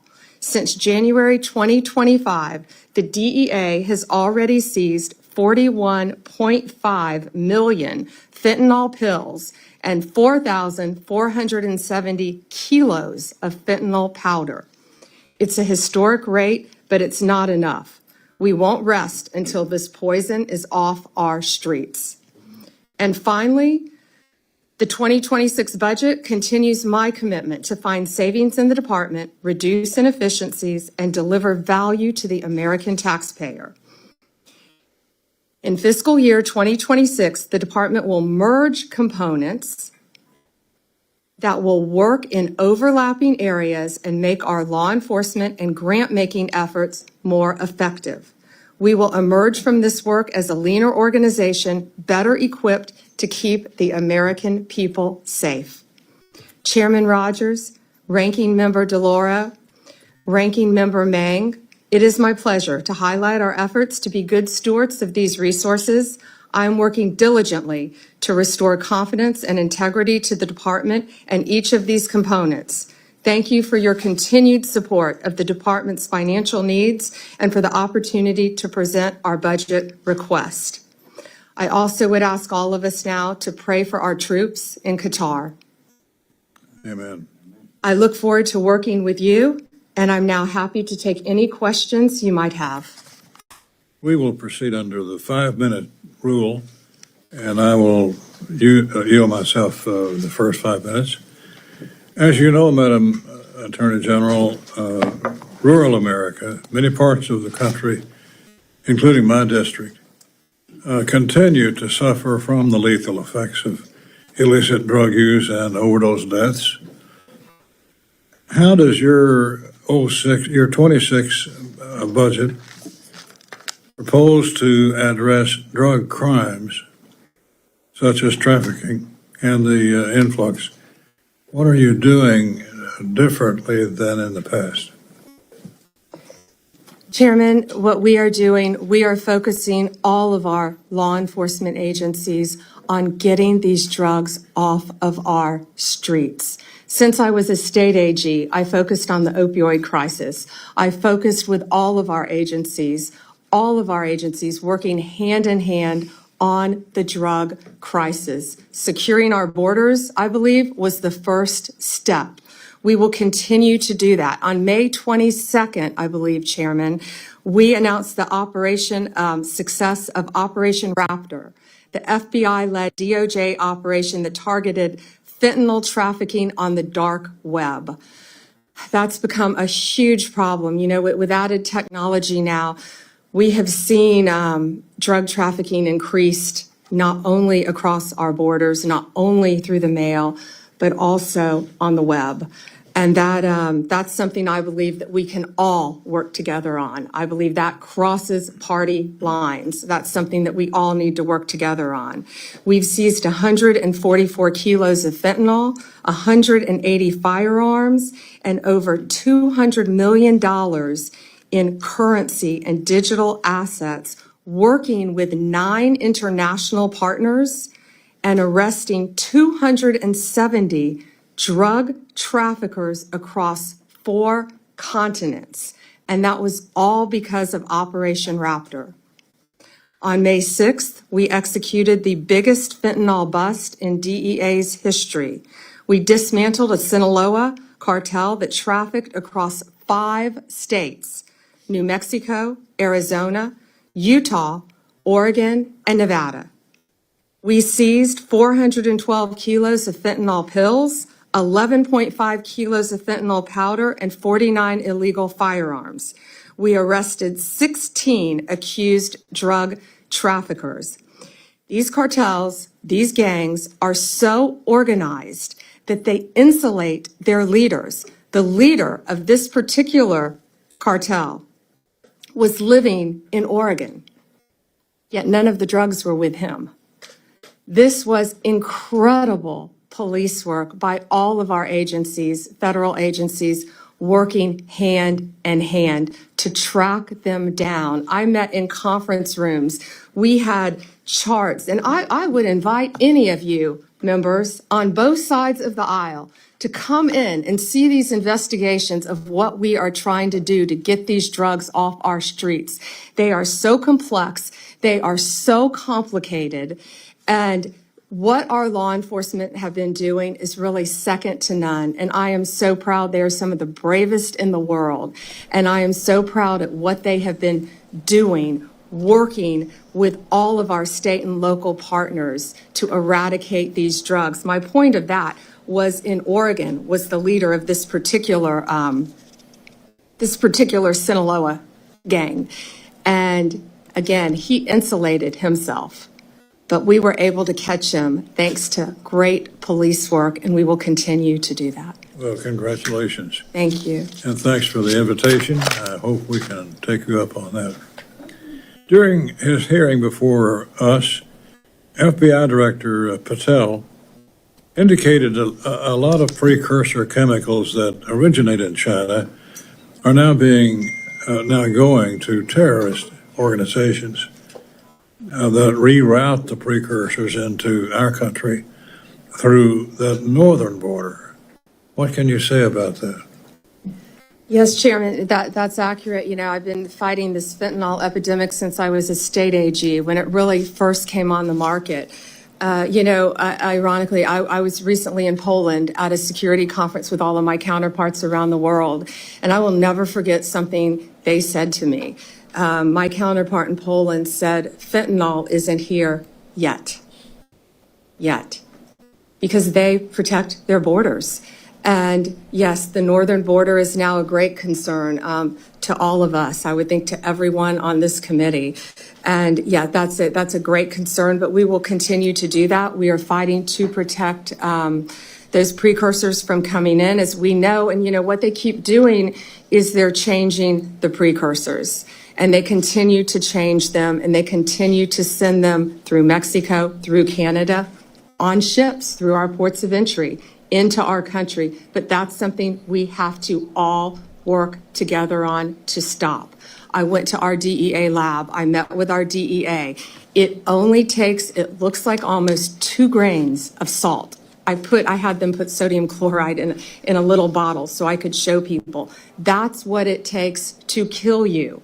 And that's what our kids are taking. They don't realize that it is mixed in, they think they're buying a Xanax, an Adderall. I can't say this enough, an oxycodone pill. They think they are buying something else, and this junk is being laced, this poison, into these pills throughout our country. And that's something I feel like we can all work together on to try to stop. But yes, that was, a very long answer to yes, it's coming in through our northern border, but we are doing everything we can to secure that. We are working with Homeland Security very closely, and they're doing an incredible job on that as well, Chairman. Ms. May. Madam Attorney General, I wanted to ask about a topic that's of great importance to many Americans and especially my constituents, which is about hate crimes. I'm really troubled that your budget proposes to end the grant programs that may help prevent some of these hate crimes. As you may know, I was the author of one of these programs. While she's just going to sit there and make up stuff, I've got some stuff I want you to take a look at. So let me show you how worried President Trump is about this stuff in Qatar, because everybody's out there screaming, but you got to take your cues from the boss. And this is what he posted about 20 minutes ago. Let me just bring this up here in the right window, and here it is. The sites that we hit in Iran were totally destroyed, and everyone knows it. Only the fake news would say anything different in order to try and demean as much as possible. And even they say they were pretty well destroyed. Working especially hard on this falsehood is Allison Cooper of Fake News CNN. Oh, as you're reading this, you're probably thinking, well, he's talking about Saturday. Yeah, he hasn't even mentioned what happened today. And today was like a mosquito bite. It's aggravating and it pissed him off. But as of right now, he put this out after they bombed the Air Force Base. Didn't even mention. As you can see here, he's talking about Saturday night. That was great. My show Saturday. Did you like my show Saturday? It was just a fantastic movie. We blew stuff up. And these people are saying, the losers here on Comcast, NBC Fakes News, they didn't talk about my great performance. Not one word. This man decided someone he was going to post it, and not one word about what happened in Qatar this morning. Meanwhile, everybody on X is freaking out. The next thing I'm going to show you is where you all should sit back now and go, Barry, I get it. Okay, SV, thanks for this. Everything just flipped. The markets do a full U-turn. Oil prices crashed $4.50. Cheaper gas is probably coming. The stock market is suddenly booming. The Dow was up 306, the NASDAQ up 173. Gold is climbing, now near 3,400 an ounce, meaning investors are still nervous somewhere. Bitcoin blasting past 103. Anyone who bet early this morning probably needs a hug. The entire market did a full 180. Why would the market have done a full 180?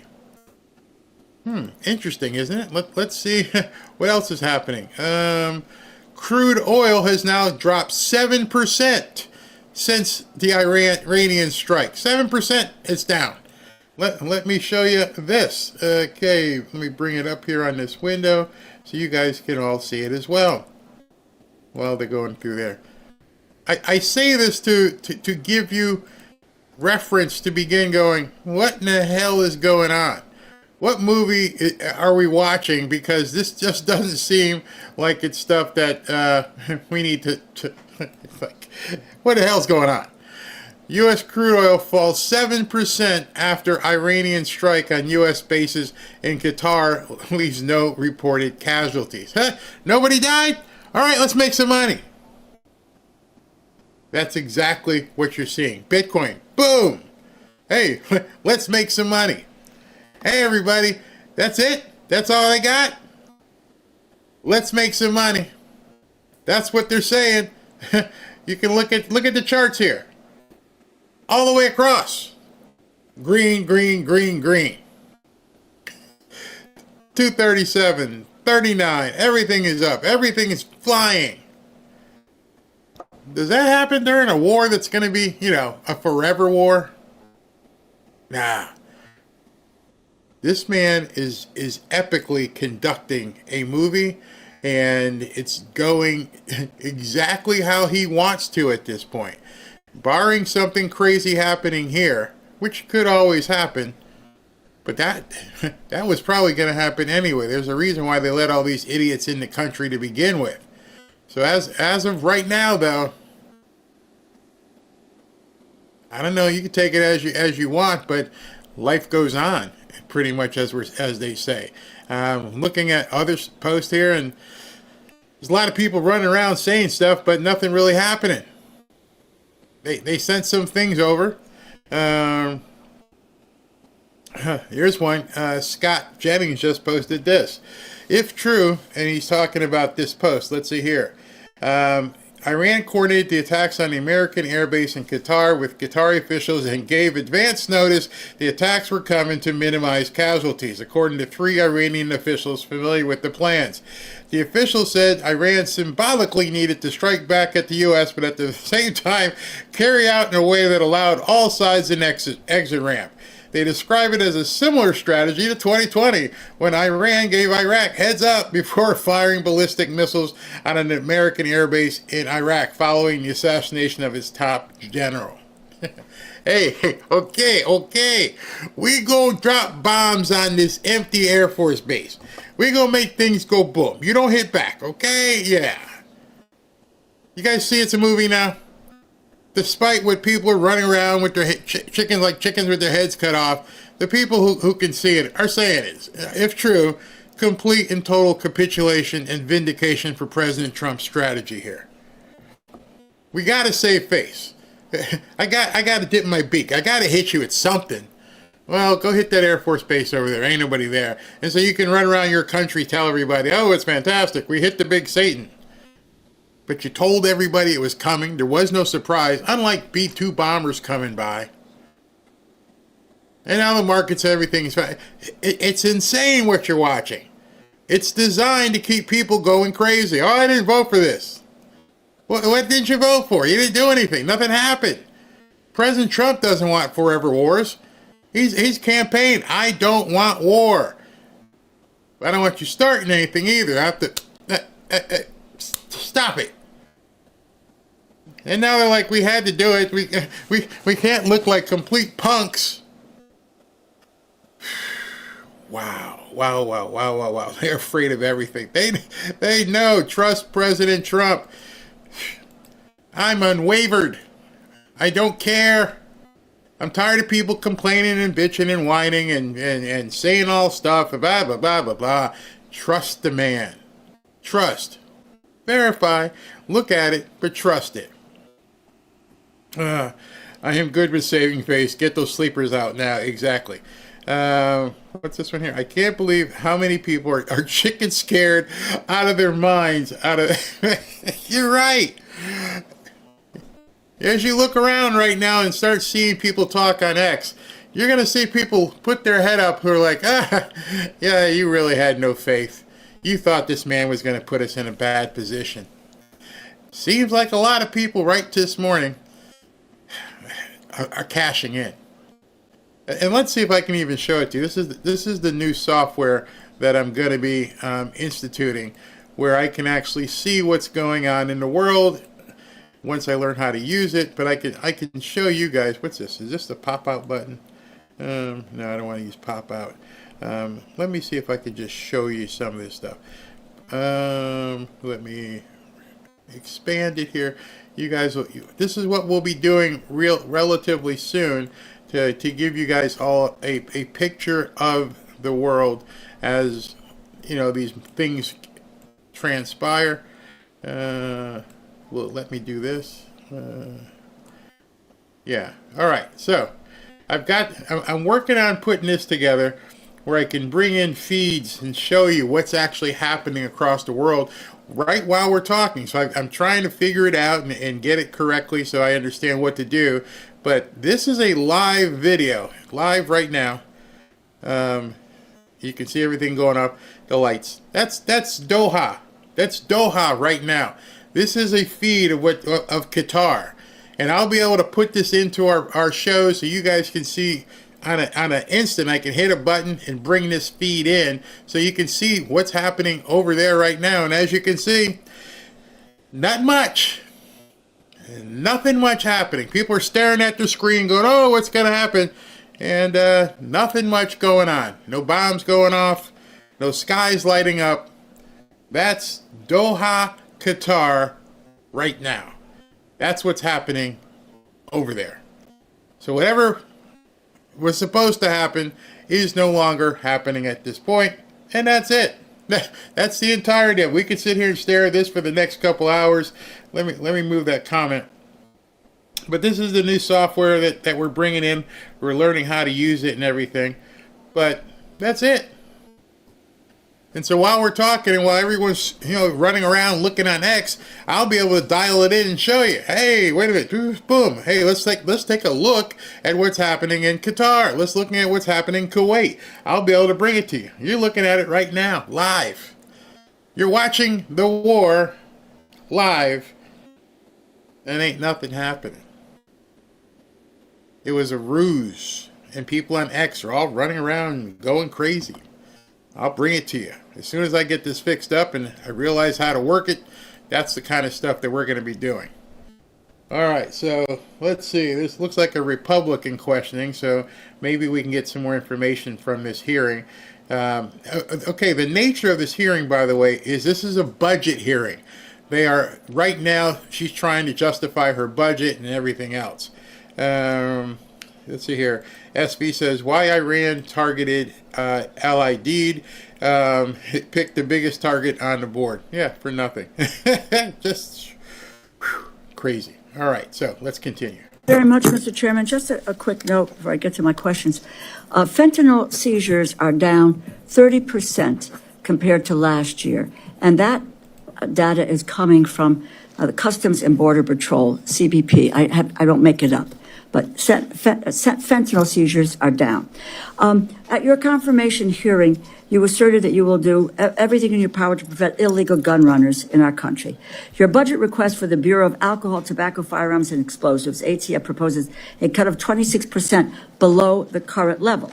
How can you justify such a massive cut without inevitably weakening ATF's ability to help our state and local law enforcement fight illegal gun trafficking? How many ATF law enforcement officers and industry operations investigators do you anticipate will be lost to attrition as a result of this funding reduction you're proposing? So, I am a career prosecutor, and I believe in keeping America safe, making America safe. First, what we're doing is ATF is going to be brought over with DEA. Everyone knows, everyone sitting up here, guns and drugs go together. They go together. We're going to make it more efficient. What I will tell you will not be happening is ATF agents will not be knocking on the doors of legal gun owners in the middle of the night asking them about their guns. They're going to be out on the streets. If I can finish, they're going to be out on the streets. I have three minutes. You asked me a question. I did, and you asked me a question. And you and haven't I'm gonna answered answer my it. question. So they're going to be out on the streets working You haven't hand in answered hand my with question. DEA You to haven't violate. answered. Mr. Chairman, I'd like an answer to my question. And the question is not being answered. How many ATF law enforcement officers and industry operations investigators do you anticipate will be lost to attrition as a result of the funding reduction you are proposing? You are proposing a 26% cut to ATF for fiscal year 2026, as well as a 4.4% cut to DEA. So you're going to merge the two agencies together, and then you're going to shortchange their resources, so neither one of them will be able to do the job that they have been designed to do. You've got a 34% cut to the high-intensity drug trafficking areas program, no dedicated money at all for the Organized Crime Drug Enforcement Task Force. So, my view, it's fair to say that the Trump administration proposal shortchanges federal efforts to stop illegal gun trafficking and federal efforts to stop the flow of dangerous illegal drugs like fentanyl. As I was attempting to answer your question very calmly, unlike you, excuse me, Madam saying, Attorney General. Answer yes or no. Tell me what the numbers are. I don't want to hear all of your filibuster about this. Go ahead, please. Tell us the numbers. So we are reorganizing. ATF agents want to be out on the street. Okay, working let me answer the DEA question agents. for you. I'm going to answer it for you. Page. Mr. Chairman, you give me a certain amount of time, and I have a high respect for you, but I don't have to listen, nor do my colleagues have to listen to a filibuster when it's a simple question. But I have an answer to your question. It's page 146 Then why of the you ask Department's it? fiscal year 2026 budget, and the performance summary explicitly says, and let me quote, ATF will eliminate 541 industry operation investigators, reducing ATF's capacity to regulate the firearms and explosive industries by approximately 40% in fiscal year 2026. ATF will perform fewer regulatory inspections. And the department summary goes on to say, and let me quote, ATF anticipates a reduction of approximately 284 support personnel and 186 agents based on historical attrition patterns, and these personnel cuts will impact ATF across various functions, unquote. If the capacity to regulate firearms industry is reduced by 40%, if you are losing 186 ATF law enforcement agents on top of that, it is clear the direction you are headed with this budget, and that's what it is, isn't it? The proposal will weaken our ability to stop gun trafficking, and it will greatly reduce ATF support for state and local law enforcement that helps them prevent and solve violent crimes. It's a bad proposal. Do you want to hear my answer in 3 seconds? You mentioned regulatory functions. We will not be having ATF agents go to the doors of gun owners in the middle of the night asking them about their guns, period. They will be out on the streets with DEA, guns and drugs. How many are together. gone? It will be attrition.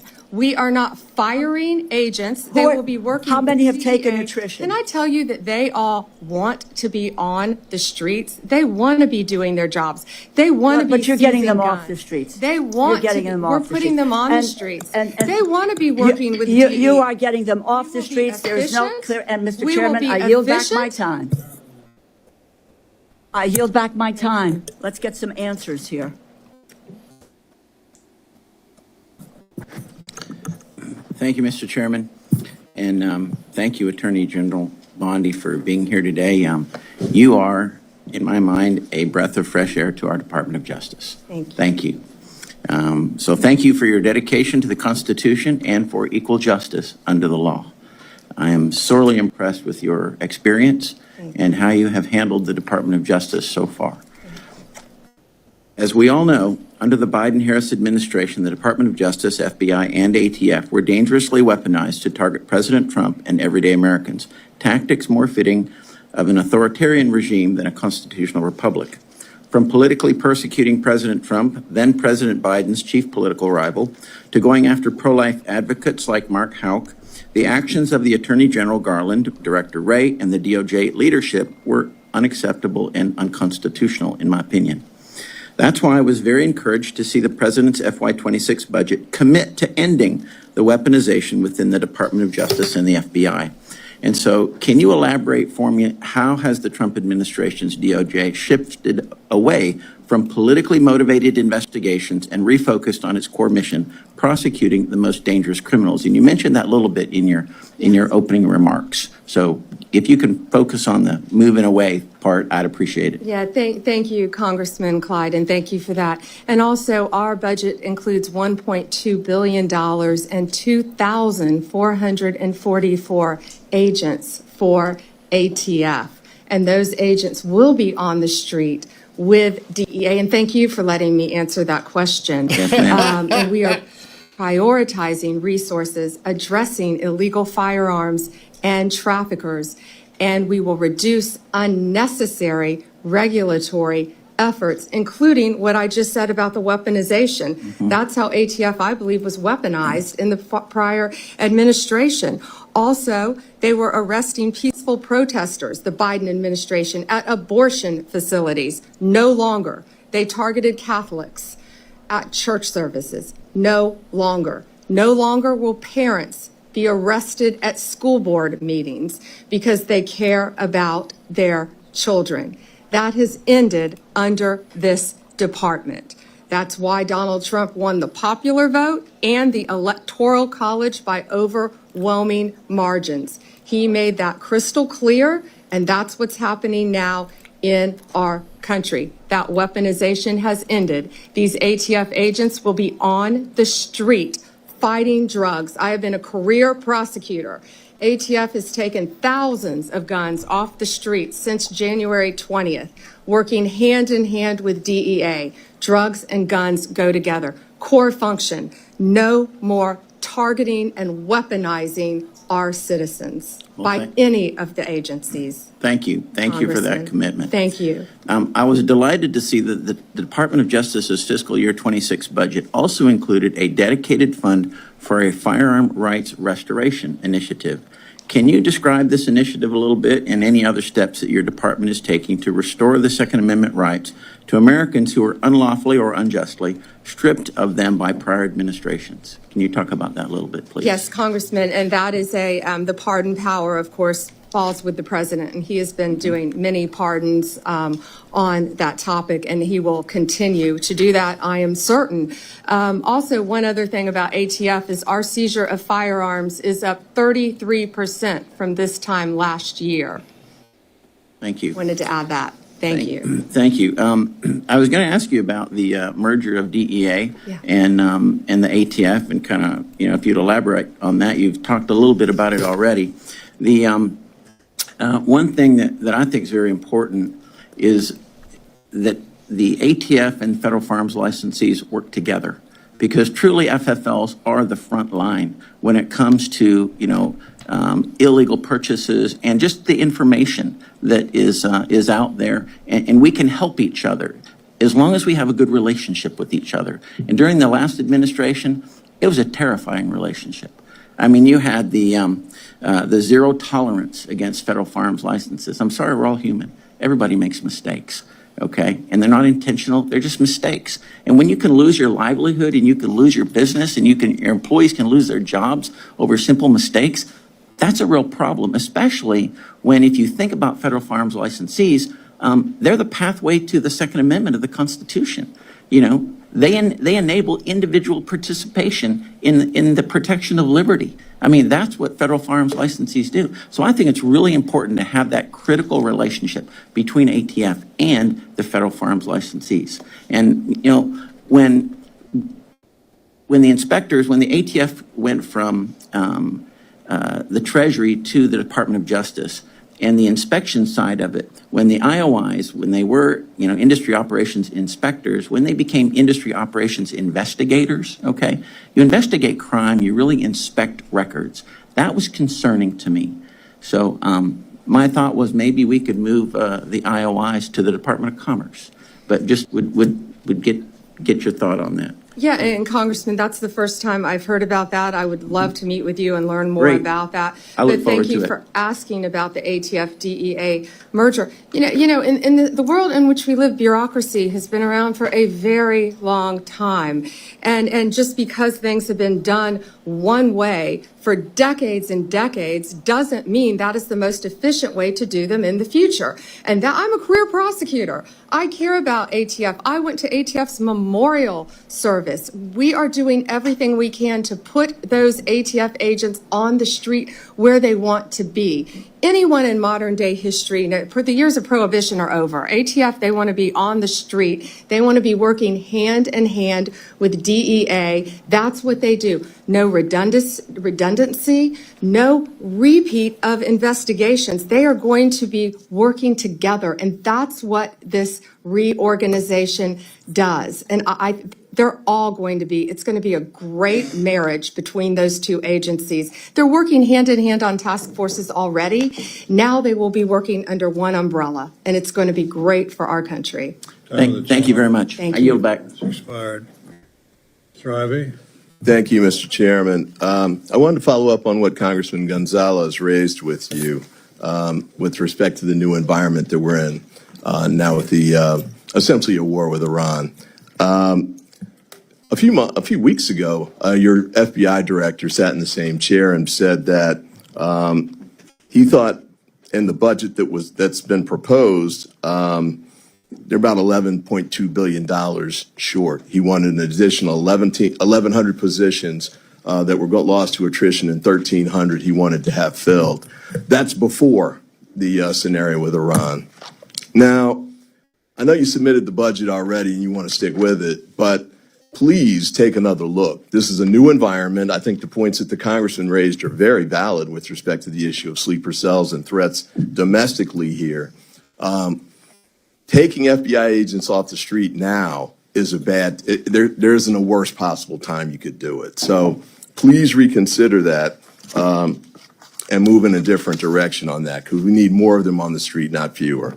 Ms. DeLauro was raising issues with respect to your budget, the IOI cuts and the 86 agents that are going to be cut too. And the concern I have on that front, I know you're saying they want to be on the street, but they're ATF agents that do things that aren't on the street. So like, for example, the Nibbin work where they match the cartridges to the guns is critical. And I'm very concerned that some of the cuts you're going to make are going to impact that. And the Nibbin pieces are critical for state and local law enforcement. It's like you used to be, because a lot of them don't have the resources to track it down.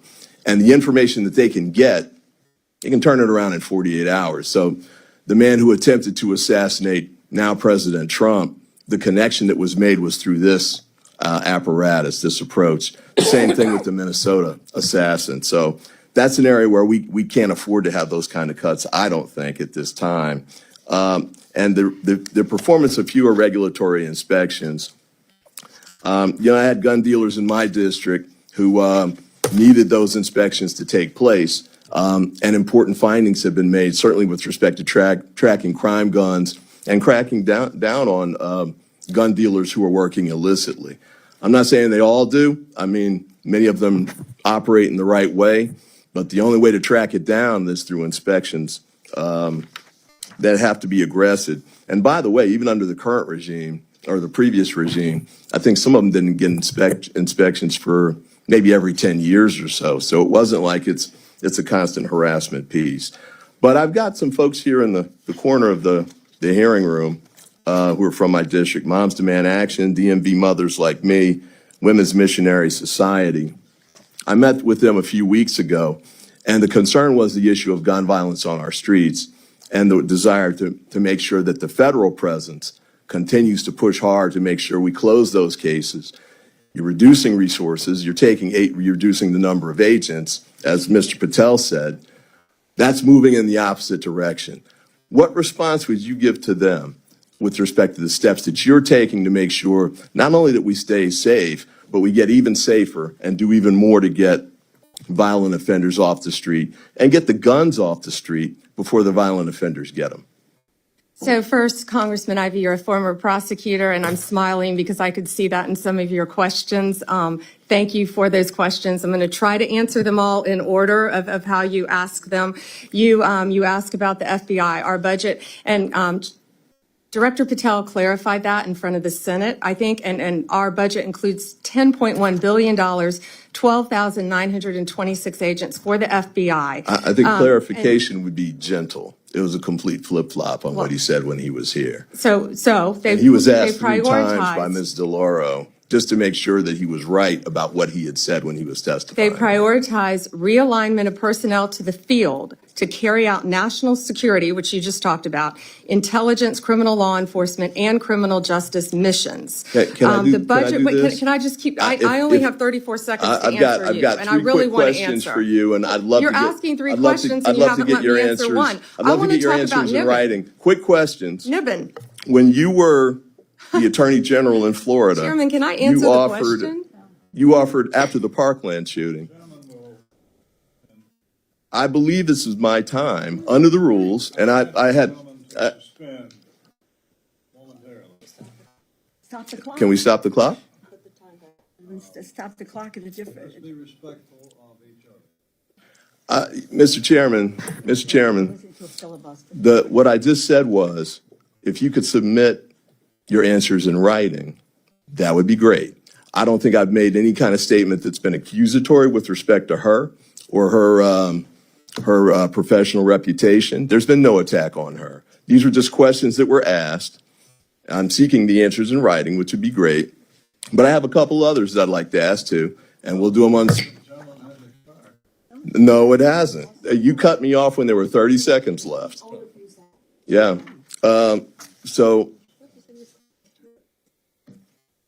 Well, that's true too. A couple of you all went over like a minute and a half. Over almost 2 minutes. I just would like my 30 seconds back, and then if she can submit answers in writing, that'll be fine. But I want. As this ascends into the clown show, every time the Democrats get up there and they won't let Pam Bondi answer the questions that they ask, they're all grandstanding. RFK Jr. is about to speak. He has a speech that's getting ready to come on. If you guys would like me to jump to that real quick, I don't have any problem jumping to that. In fact, I think that may be more interesting because it's actually a speech, not something where every 5 minutes it has to change. So, without further problem, if nobody has a problem, I plan on switching from this to RFK Jr., unless, of course, you guys want me to stay here. I'm looking at here and here, yes, go ahead, this process is stupid, no trophy, yes, maha. All right, so give me a second. I'm going to reconfigure the feed. Just to let you know, there's nothing going on in Qatar. It's completely, that is over for the most part. We're not going to see probably anything much else happening on that unless President Trump jumps in. The stock market is up, let me see here, 300 points. Everything's in the green. It's like it never happened. It's like it just went away. Oil is down 7.5%. Your gas is about to fall. Democrats are going to pull out the blue hair from Rose DeLauro's head. It's because things are not what they thought. It's not going to be knock on wood. It doesn't appear that it's going to be a so-called forever war. All right, so give me a minute to configure the feed so I can bring RFK Jr. in.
and it's chronic, so it's going to force him to deal with the pre-authorization system. And this is an exact kind of situation where you don't want pre-auth hindering and limiting your ability to get the care you need.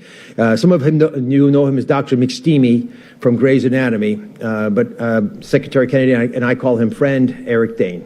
Eric, come on up.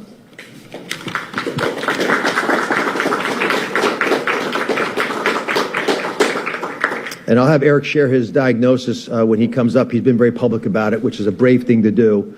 But I also appreciate you making time in your schedule to address America about pre-authorization. Bless you. That's my dog. Yeah. I was told not to take his talking points, and I did. Don't take my words. Thank you, Mr. Administrator Oz. I'm Eric Dane.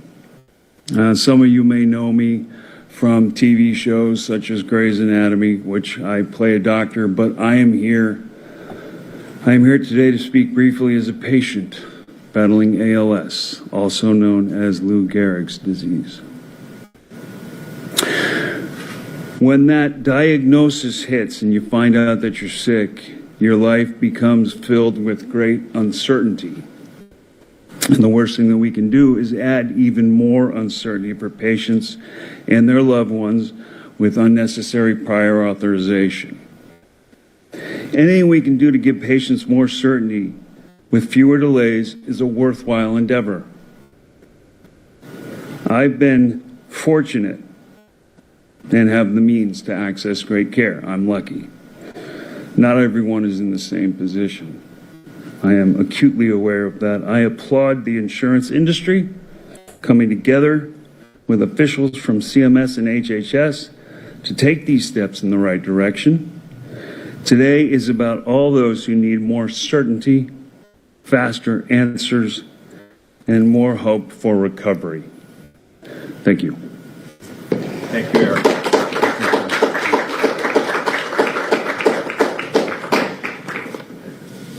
You can't capture the pain of the pre-authorization process without hearing from patients, so I appreciate Eric making the time.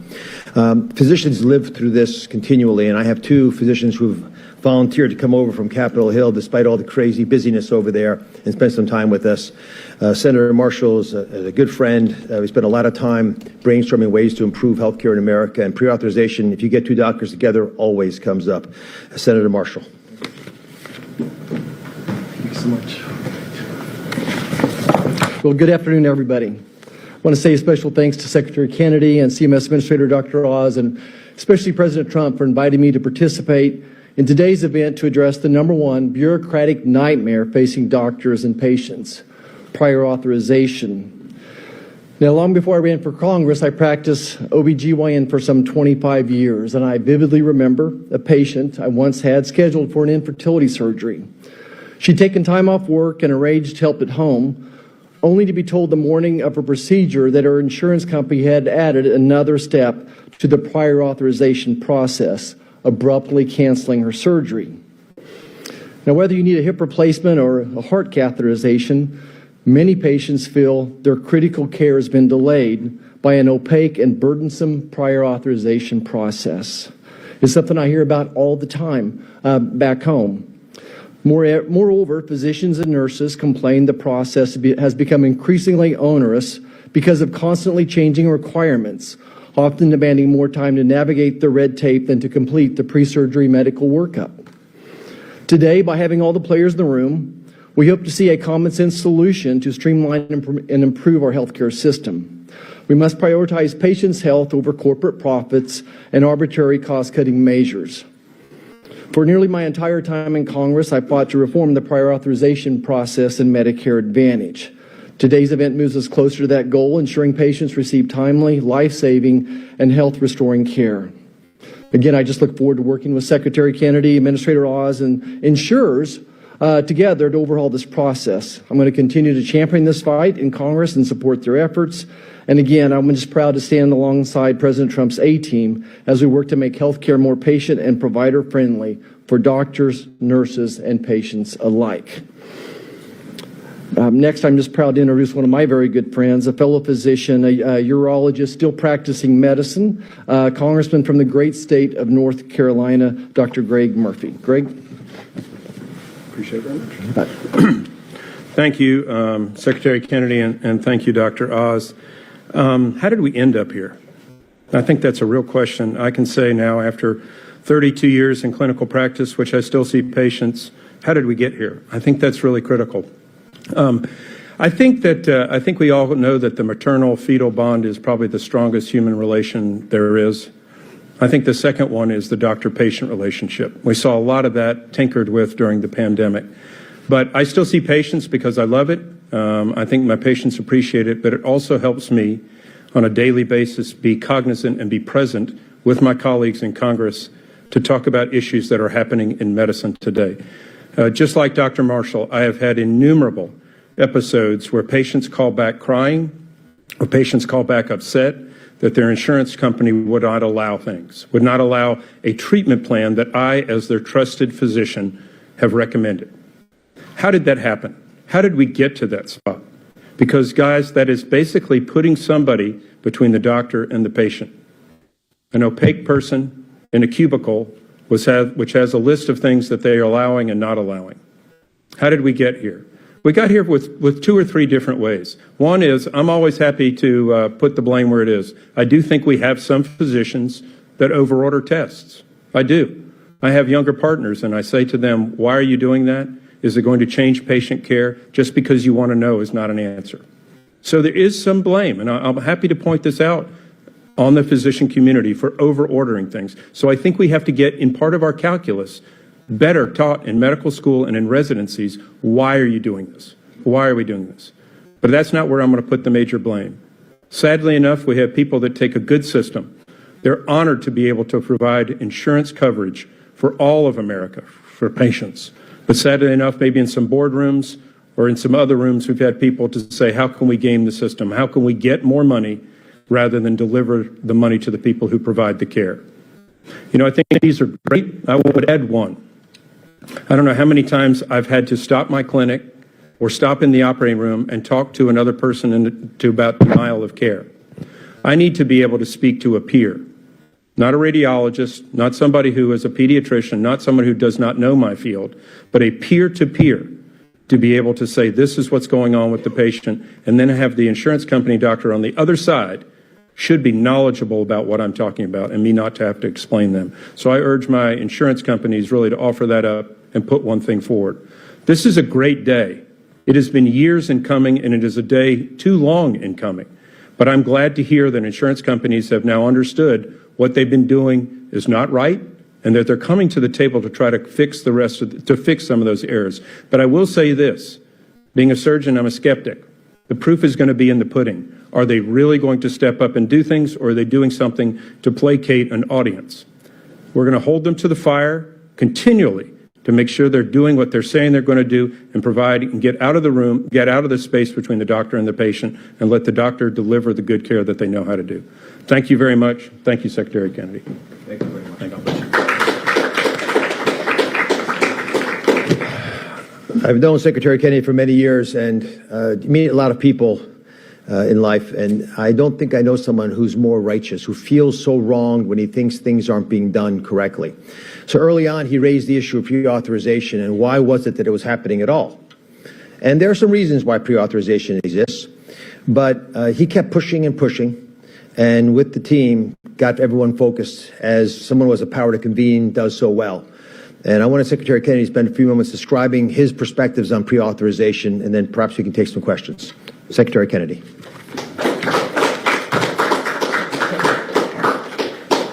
Thank you, Dr. Oz. During the transition last January, one of the people I was bringing on as a special government advisor was a long-term friend of mine called Jake Levine. And I asked Jake, can you give me an agenda, the most important things that we can do very quickly as soon as we get in there? And Jake called a professor at Harvard named David Cutler, a famous economist who spent an entire career studying the healthcare system and advising reforms. And he posed that question to Dr. Cutler. He said, what is the single most important thing that we could do to improve the patient experience in this country? how we could do very, very quickly without regulations and without legislation. And Dr. Cutler immediately said to him, you can convene the insurance companies and get them to voluntarily agree to end the scourge of pre-authorization. And very early on in the administration, we brought in Chris Klump. And Chris Klump, I'm going to ask Jake and Chris Klump to come up and join me. Chris Klump was a very, very uber successful healthcare entrepreneur from Silicon Valley who specialized in healthcare technology. And in building his company, he had met virtually all of the big insurance CEOs and hospital CEOs in this country. And he spent the last several months calling them each up one by one and getting them to agree to this program. And it was an extraordinary effort. I'm so happy for his leadership, for Jake's leadership on this issue. The two of them have been working hand in hand to make this extraordinary day happen. And it's so important for our country because this has been one of the worst things. As Dr. Oz pointed out, 85% of Americans say that they have had delays in healthcare because of prior authorization. And the doctors hate it. Doctors report that it costs them 12 to 15 hours a week filling out forms. Some nurses are spending over half their time dealing with the administrative burden of this. And healthcare is often delayed to Americans. The cost of administration is enormous to our healthcare system, and we're going to be able to eliminate a lot of those costs by what we're doing today. I just want to read you an experience that a very close friend of mine, who's a physician, had with this, one of his many experiences, had experiences with pre-authorization, and this is all too common in our country. A patient from New Jersey suffering from severe heart failure was transferred to New York Presbyterian Hospital for a life-saving transplant by my friend, the doctor. To survive until a donor heart became available, the patient urgently needed a mechanical heart pump, a device essential to sustain their life during the wait. The insurance company had approved the heart transplant, but then denied authorization for the mechanical heart pump, deeming it unnecessary. The decision created a perplexing contradiction. The patient was cleared for a transplant, but not for the critical device needed to keep him alive until the transplant could happen. With the patient in the operating room and his life at stake, the medical team was faced with a profound ethical challenge. Should they adhere to the insurance company's denial, which would likely lead to the patient's death, or take action to save the patient's life, knowing it could result in legal or professional consequences? The medical team chose to prioritize the patient's survival. In planning the mechanical heart pump, this decision allowed the patient to live long enough to receive a successful heart plan. My friend, the doctor, was then sued by the insurance company. And ultimately, that lawsuit was dropped. But there are many situations in this country where that ethical decision, for one reason or another, would not have been made, and people lose their lives because of prior authorization. In the past, the insurance industry has made commitments to prior authorization, but they have not kept them. And in this case, we think it's very, very different because, one, the number of patients covered by this is unprecedented. As Dr. Oz said, 257 million patients are covered by the group that we met with this morning. And while we were in that meeting, another company joined the group. And we expect we're going to have rolling enrollment, so we expect many other companies to also join. The other difference is we have standards this time. We have deliverables. We have specificity on those deliverables. We have metrics. And we have deadlines, and we have oversight. So we're all going to be, I'm very grateful to the insurance company for stepping up and the hospital systems for stepping up. We're all very, very grateful to President Trump for his leadership in giving us the impetus to make this happen.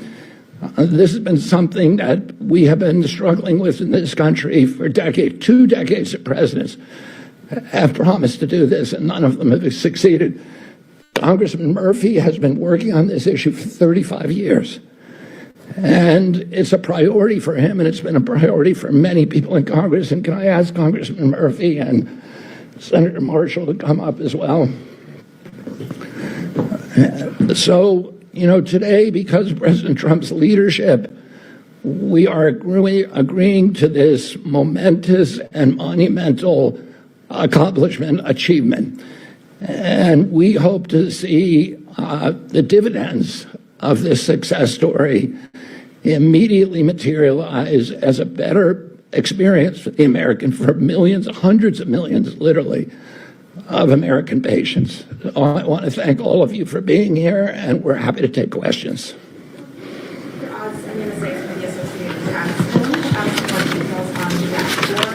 Will HHS be conducting those audits of the insurers itself? And if so, how can be done? What exactly will the audits check? And where will the dashboard be available for public viewing? So the dashboard is something you should be able to audit as well. It would hopefully be public so people would have transparency into the process. And the insurance companies have all sort of felt the same, or at least sung from the same hymnal, that the major limiting factor are doctors' offices' abilities to provide digital data to them. So we also want to keep doctors accountable. What percentage of doctors are actually able to send over a document in a timely fashion so this claim can be adjudicated instantaneously? Chris, you want to take the question about the platform it's going to be on? Yep. Chris Klomp, Director of Medicare for CMS. Industry is pledged to provide metrics along several key dimensions, including numbers and percentages of code reductions requiring prior authorization, as well as adherence to defined standards around timeliness and transparency of that process, as well as adoption of electronic prior authorization standards that are being rolled out as part of the regular rulemaking process by CMS, both for medical procedures and for pharmaceutical procedures. Those should be available on the AHIP website. We intend to publish those as well ourselves at CMS. Go ahead. Phil Gale with Health News. Dr. Oz, you mentioned you'd like to see a lot of services no longer subject to prior auth. Can you give us a list of what your top 5 would be, and has the industry agreed to any of these yet? The industry wants to reduce the number of procedures. Let me give you some numbers, and I'll ask Chris to give me brainstorm on 5 ones that you think are particularly egregious, if you want. There are about 15,000 procedures generally that could be candidates for pre-auth. About 15,000 procedures generally. There's about 6,000 that get pre-auth, but they're not the same ones for every insurance company. So there's probably 2,000 or 3,000 really core events that you probably want to have pre-authorization for, also for the betterment of patients to make sure these procedures are done correctly. Knee arthroplasty, or arthroscopy as an example. So is the right patient getting it at the right time by the right physician for the right indication? And so if the insurance companies can narrow down the scope of the pre-authorization requirements to really address the ones that are most likely to be abused, it'll make the whole process more seamless. And they've argued actually that similar to what e-prescribe did, you create a set of standards and all of a sudden you can do electronic prescriptions. They think once they get this standardization process for pre-authorization, it would open the door for many other types of administrative burden reduction as well. Chris, 5 ideas you might have. I'll give you a few. Colonoscopy, cataract surgery, 2-day stay, vaginal delivery, things that are pretty common that are less likely to be abused. I think the bigger point and what we're more focused on is the process and the principles by which appropriate care is determined. Let me give you an example. Take a given episode of care that might require 2 different imaging studies as well as 3 different diagnostic lab studies all in sequence. Status quo today for many insurers is that each one of those separate components will individually be prior authorized. That's illogical. We know what the episode of care is. That episode of care arguably wouldn't require and shouldn't require prior authorization at all. But if it does, it should be done once, it should be done quickly, it should be done almost invisibly to the patient. And then the patient and the provider should be left to go about delivering care and the business of healing. I'll add one other thing, is that there's 6 commitments that the insurers have made to us during our meeting today. And one of those is interoperability. And this is very critical because right now each insurer has different rules for compliance. Some of them demand correspondence by fax. Some of them have their own portals on the internet where you upload the data, upload the patient's records. Other ones require a conversation by telephone. And so every time a doctor has to, or a doctor's office has to go through this process, they're facing this kind of Byzantine collection of procedures that they may not know for that particular insurance company. And if they do it wrong, if they correspond by fax, they get denied. And so these companies have now agreed to unify their protocols so that all of them will communicate in the same way and to standardize the process. And that's going to dramatically change the patient experience. Secretary Kennedy, if I could just give you one example. Chris mentioned vaginal deliveries. Yes, we have to prior authorize vaginal deliveries. And whether the insurance company said we could deliver the baby or not, we went ahead. But to your point, every other week, one of my nurses would spend the better part of the day going through authorization processes for the deliveries upcoming in the next couple of months. And it becomes this ping pong delay game and just the hassle factor. So rather than my nurse taking a blood pressure on one more patient that's sitting there with swelling and abdominal pain, trying to figure out if they have preeclampsia or not, and says she's in the side room working on pre-authorization. So this is, as Dr. Murphy mentioned, it's an everyday hassle factor for us. I'll just say one thing. I think one thing that we know today is a different age. Artificial intelligence should help this tremendously, and it should take out a lot of the variances that happen between doctors, hospitals, regions of the country, et cetera. But remember, artificial intelligence only is as good as what you put into it. So if your artificial intelligence, as some has already had happen, puts into a key to deny on basic tenets, then the denial rate is going to be the same. So I think this is another proof in the pudding that we're going to have to see, are these people actually putting into the AI things that are reasonable, things that are medically necessary, so that what's spit out is reasonable for the patient, most important for the patient, and reasonable for those who provide the care. Go ahead, in the way. Hi there, Rachel Korzing with Bloomberg. It seems like you're leaving the door open to regulating here, and I was wondering if you could offer any color about what would lead you to believe that it would be necessary to regulate? Like, at what point do you decide enough is enough, like it's time to move forward with regulation here? Was as high as the numbers that we quoted for the insurance executives that we just met with upstairs, 257 million Americans, that's not all the Americans. So we still have about 25% of Americans whose insurance companies are not represented in the meeting today. During the meeting, another one joined. But they're not all there, and until they're all there, we're going to keep pushing and shoving. And even the people who are already in the room agree that there's a possibility you may have to help nudge people, herd people, so you'll make the right decisions in a timely fashion. But what Secretary Kennedy outlined is really critical. If we address the interoperability challenges of the industry, it actually helps them do what they probably want to do already. The beautiful thing about this pre-authorization process is, in discussions with these insurance executives in private, they all sort of want to do it. They just couldn't do it that easily. So using the ability of government, and under President Trump's leadership and Secretary Kennedy's passionate desire to address this, we made it clear that we're going to do this one way or the other. We're going to open doors to make it easier for you to do it yourselves without us getting involved. Please build the nimble, industry-friendly system that takes care of the American people. That's the challenge, and it doesn't work the way that we intend, as was outlined earlier. We did trust but verify. Hi, Allie Bowles with the Washington Examiner. Thank you. Do you guys think that you're going to pursue legislation or regulation to codify this, or this, even if the insurance companies are willing to comply and be meek right now? Absolutely. We've been working on this. Greg's been working on this for years now, and I think that we're very close. We've got the score, the CBO score down on it, and I do think that we owe it to our patients to go ahead and codify something.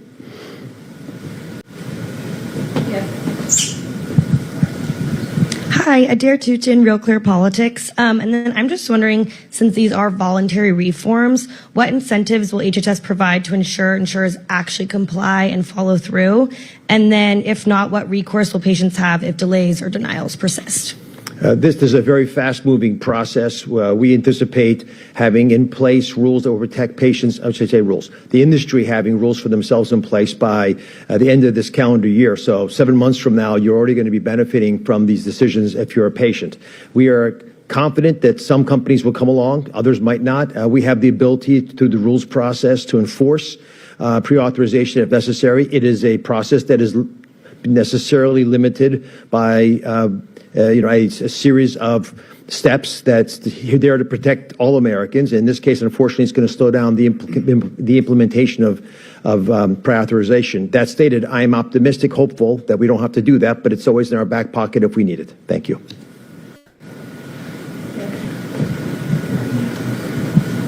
James Eustace with Real Clear Politics. What are some specific metrics and deliverables that you're looking for from health insurance companies? We'd like to see meaningful reductions in code counts requiring prior authorization, including several of the obvious ones that we've talked about. A vaginal delivery. Why is that a question mark in this day and age? You're shaking your head. I do too. I think most insurers do as well. There's opportunity to eliminate that. That's actually not the set of metrics I think are most compelling and will be most felt by individual patients. It's the faxes and the phone calls that providers experience, where they then experience uncertainty, often at that moment, as was talked about by Dr. Oz and Secretary Kennedy and Eric, when they feel the greatest level of uncertainty, but also a despondence and despair and desire for knowledge and certainty and action, and they can't get it. So I am most focused, I think we are most focused on the set of metrics related to the process. One of the goals is that by 1/1/27, at least 80% of all prior authorization requirements will be adjudicated in real time at the point of care. That's a meaningful change in behavior. You're sitting with your provider. They're telling you the test that they want to order or the treatment plan that they'd like to issue. They put it into their EMR or their other software program through FHIR-based standards that CMS has identified and promulgated throughout the system, and immediately let you know where you are. And in the event that there isn't an approval, you have a transparent, clear timeline that you can hold your accountable or your insurance company accountable for, so that you can gain clarity, and that doesn't need to add to the burden of uncertainty. Those are the metrics that we care about. That's the patient experience, the beneficiary experience that we're focused on. This is why the Secretary made this such a high priority early in the administration. What percent are we at now? What percentage are we of real-time same-day adjudication? Low single digits.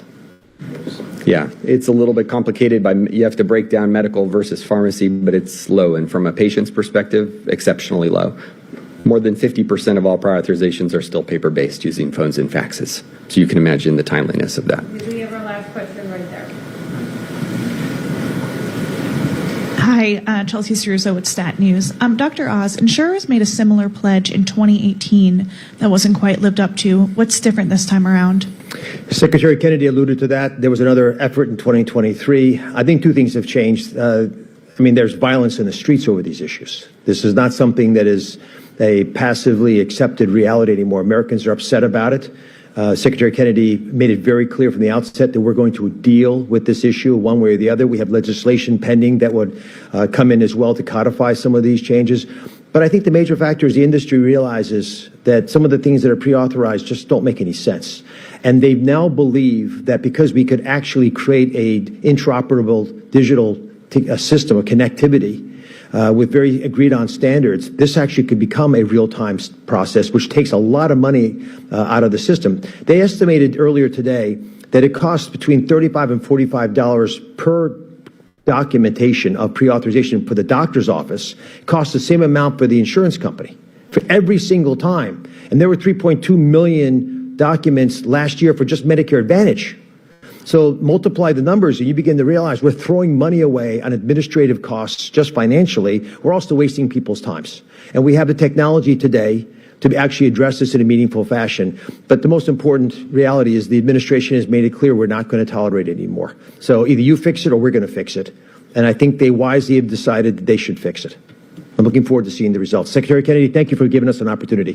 Thank you all. Thank you all. And, I will add one other thing before closing.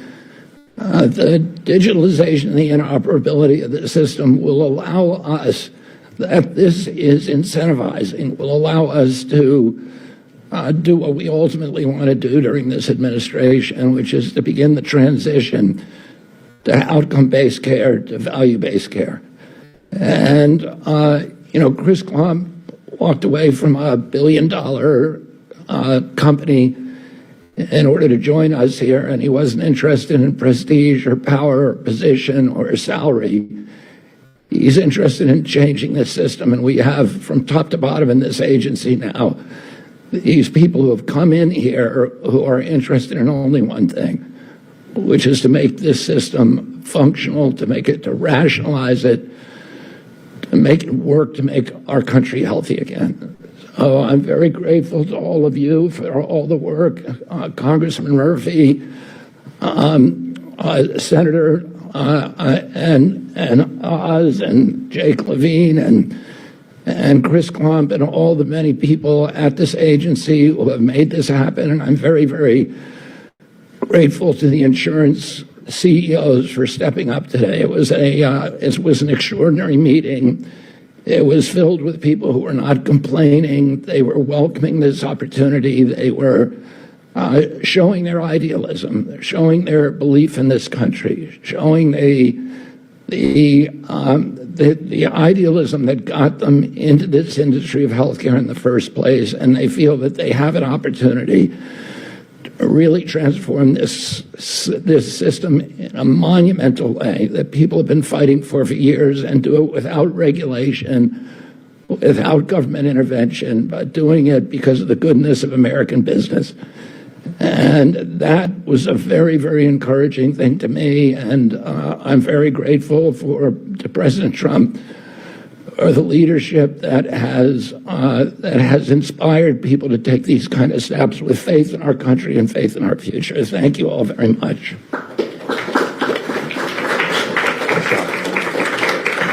Good job.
Back to Fanfare with Barry Cunningham. Hey everybody, with everything that's going on with nutrition these days and watching what RFK Jr. is doing with some of these companies, I thought it'd be a great time to bring Kim Bright back to talk about all of this stuff and more. Kim is the founder of Brightcore Nutrition. Kim, how are you doing today? Awesome. Doing great. Every day is a greater day than before because of RFK Jr. out there getting jobs done. Well, I got to show you this video because as I watched this video yesterday, I was thinking about you, knowing you'd be coming on the show, and it just blew me away because there's so many things that are said in this 1 minute segment that just caused so many questions that I wanted to talk about. I want you to take a listen to this. Big food brands are making changes to their products as the Trump administration pushes to make America healthy again. So take a look. We start with General Mills. They're removing artificial food dyes from U.S. cereals and the foods that they send to our schools, K through 12 schools. That's going to happen by next summer. This is going to happen by the end of 2027. They're removing all artificial dyes completely by the end, like I said, it's 2027. They make Trick cereal, Cinnamon Toast Crunch, Cheerios, Rice Chex, the things that are probably in your pantry. Okay, I want to stop right there. But first, let's talk about these products. She named a whole bunch of products that they're going to work to take the poisons out of the products. Why not just take those products out of the school? Exactly. Common sense. Yeah. The thing is, it's going to hurt their bottom line. I mean, maybe RFK Jr. can get with President Trump or something. Maybe they can get with, seeing if maybe they can use tax write-offs or something. Why continue to poison our kids in school for 2 years, for goodness sakes? This is insanity. I mean, it's all about the bottom line, isn't it, Barry? Come on, it's always been about the bottom line. And it's funny, as I watch that, I'm like, okay, first stop. Okay, problem, solution. Problem is you got products that are terrible for kids. Let's take those out. Now, second problem is you're admitting to the general public, you're telling everybody this stuff is toxic, but yet at the same time, you're giving them 2 years to remove it from the shelves. What? And you're a parent, and I'm not sure if you're a grandparent. I'm a grandparent. But what can a parent... Grandkids. Okay, so you got 6 grandkids. What, as a grandparent or as a parent, you would tell people right now about waiting until 2027 to have this stuff taken out of your pantry? I would say that's ridiculous. That's totally insane. And fight for it. I mean, if they're going to do that, then make box lunches and send to school, sack lunches with your kids. Why would you ever, or your grandkids, why would you ever allow them to continue to eat this crap? Yeah. I mean, it doesn't Now make... eyes open, right? As I watched it, I was watching it live with people, and I played it on our show. And I'm like, am I the only one who's realizing that they're telling you keep poisoning people for the next 2 years? Is it the fact that maybe some of these people just aren't educated in what they need to be doing in nutrition? Who are you talking about? The people that manufacture the crap, or the people that have been eating it? Yes. Who are you talking about, Barry? The people who make it, the educators who actually put it in the school system, the parents who actually buy this stuff and are okay with their kids eating it. It seems like there's a huge education gap. There is, just like there's a big education gap in all the rest of education. But the whole thing is here, if you know that it's bad for your child or your grandchild, why would you continue to allow them to do this? Why would you have them eat stuff like this? They can have fresh fruits and vegetables. You can send them all kinds of different proteins, hard-boiled eggs, things like this, peanut butter, even almond butter. But we've got to start listening to what they're finally saying. The truth is coming out, and people have to readjust their thinking. I think people for so long have just sat back and accepted that, well, if it's on the shelf, it must be safe. If it's in the grocery store, it must be safe. If it's at a drive up, it must be safe. It hasn't been safe. They're just being forced now, these big companies, to change. You see, they've known for a long time. They're putting carcinogenic things in, but it's to taste better, it's to look better, it's to last longer on the shelf. So why continue to poison? We've already got such an increase of health problems in our country since the 60s. They've just like quadrupled, and it's just craziness. So it makes no sense to me. No sense at all. In addition to all of that, I think we're talking about what's needed in this country, at least, is a behavioral change, because by the time a kid gets to school, they're 5, 6, depending on preschool, you've already conditioned them to thinking that the chicken tenders and the Fruit Loops and the Sugar Pops, it's almost too late at this point, because they've become behaviorally almost addicted to this stuff. Like you mentioned a couple foods, and I will say it all the time, because ever since you said it, that's what we do. You shop on the outside ring of the store. So if parents are going up and down these sugar-laden aisles and bringing it home to Susie and Jimmy, it's going to be kind of hard now to all of a sudden put a boiled egg in front of their face and say, here's your new breakfast. You got some boiled egg and here's an apple, and enjoy yourself at school. So how do parents do that? Because it seems like in addition to education, it's behavioral changes that are needed as well. Well, it's going to take a lot of work if they're older. You know, from the get-go, I gave my kids what's considered really healthy today when they were small. And I educated them why they were eating it. I'm educating. Well, when I go over to so-and-so's house, they eat this cold cereal. Why can't we have it? And I would tell them why they're eating the things I'm giving them, and I would educate them. I think parents today, they've gotten on the fast track of, I don't have time, I don't have the time to prepare meals, I don't have time to convince my kid to eat healthy. It's a whole mind shift that has to happen. It's a whole mind shift. If you want to be healthy and you want your kids and your grandkids to be healthy. You know, I've been educating people on how to take care of your body, how to reverse aging, all these things for almost 50 years, Barry. And people called me crazy. And the doctor said, oh, don't listen to her. What you eat has nothing to do with why you're sick. Cuckoo stuff like this. That's insane. And, and pointing out and taking the time to give classes and travel around. I used to travel around and educate all kinds of people, including doctors and nurses. And I found out that they got no nutrition at all in their schooling. Wow. I mean, as late as 2012, 2013, there was a study done showing that in 121 medical schools, there was only 19 hours over all the medical school time they were there, 4 years. That's 4 3/4 hours of nutrition a year for people that are supposed to be taking care of us. So it's crazy. I mean, look at what they're doing now.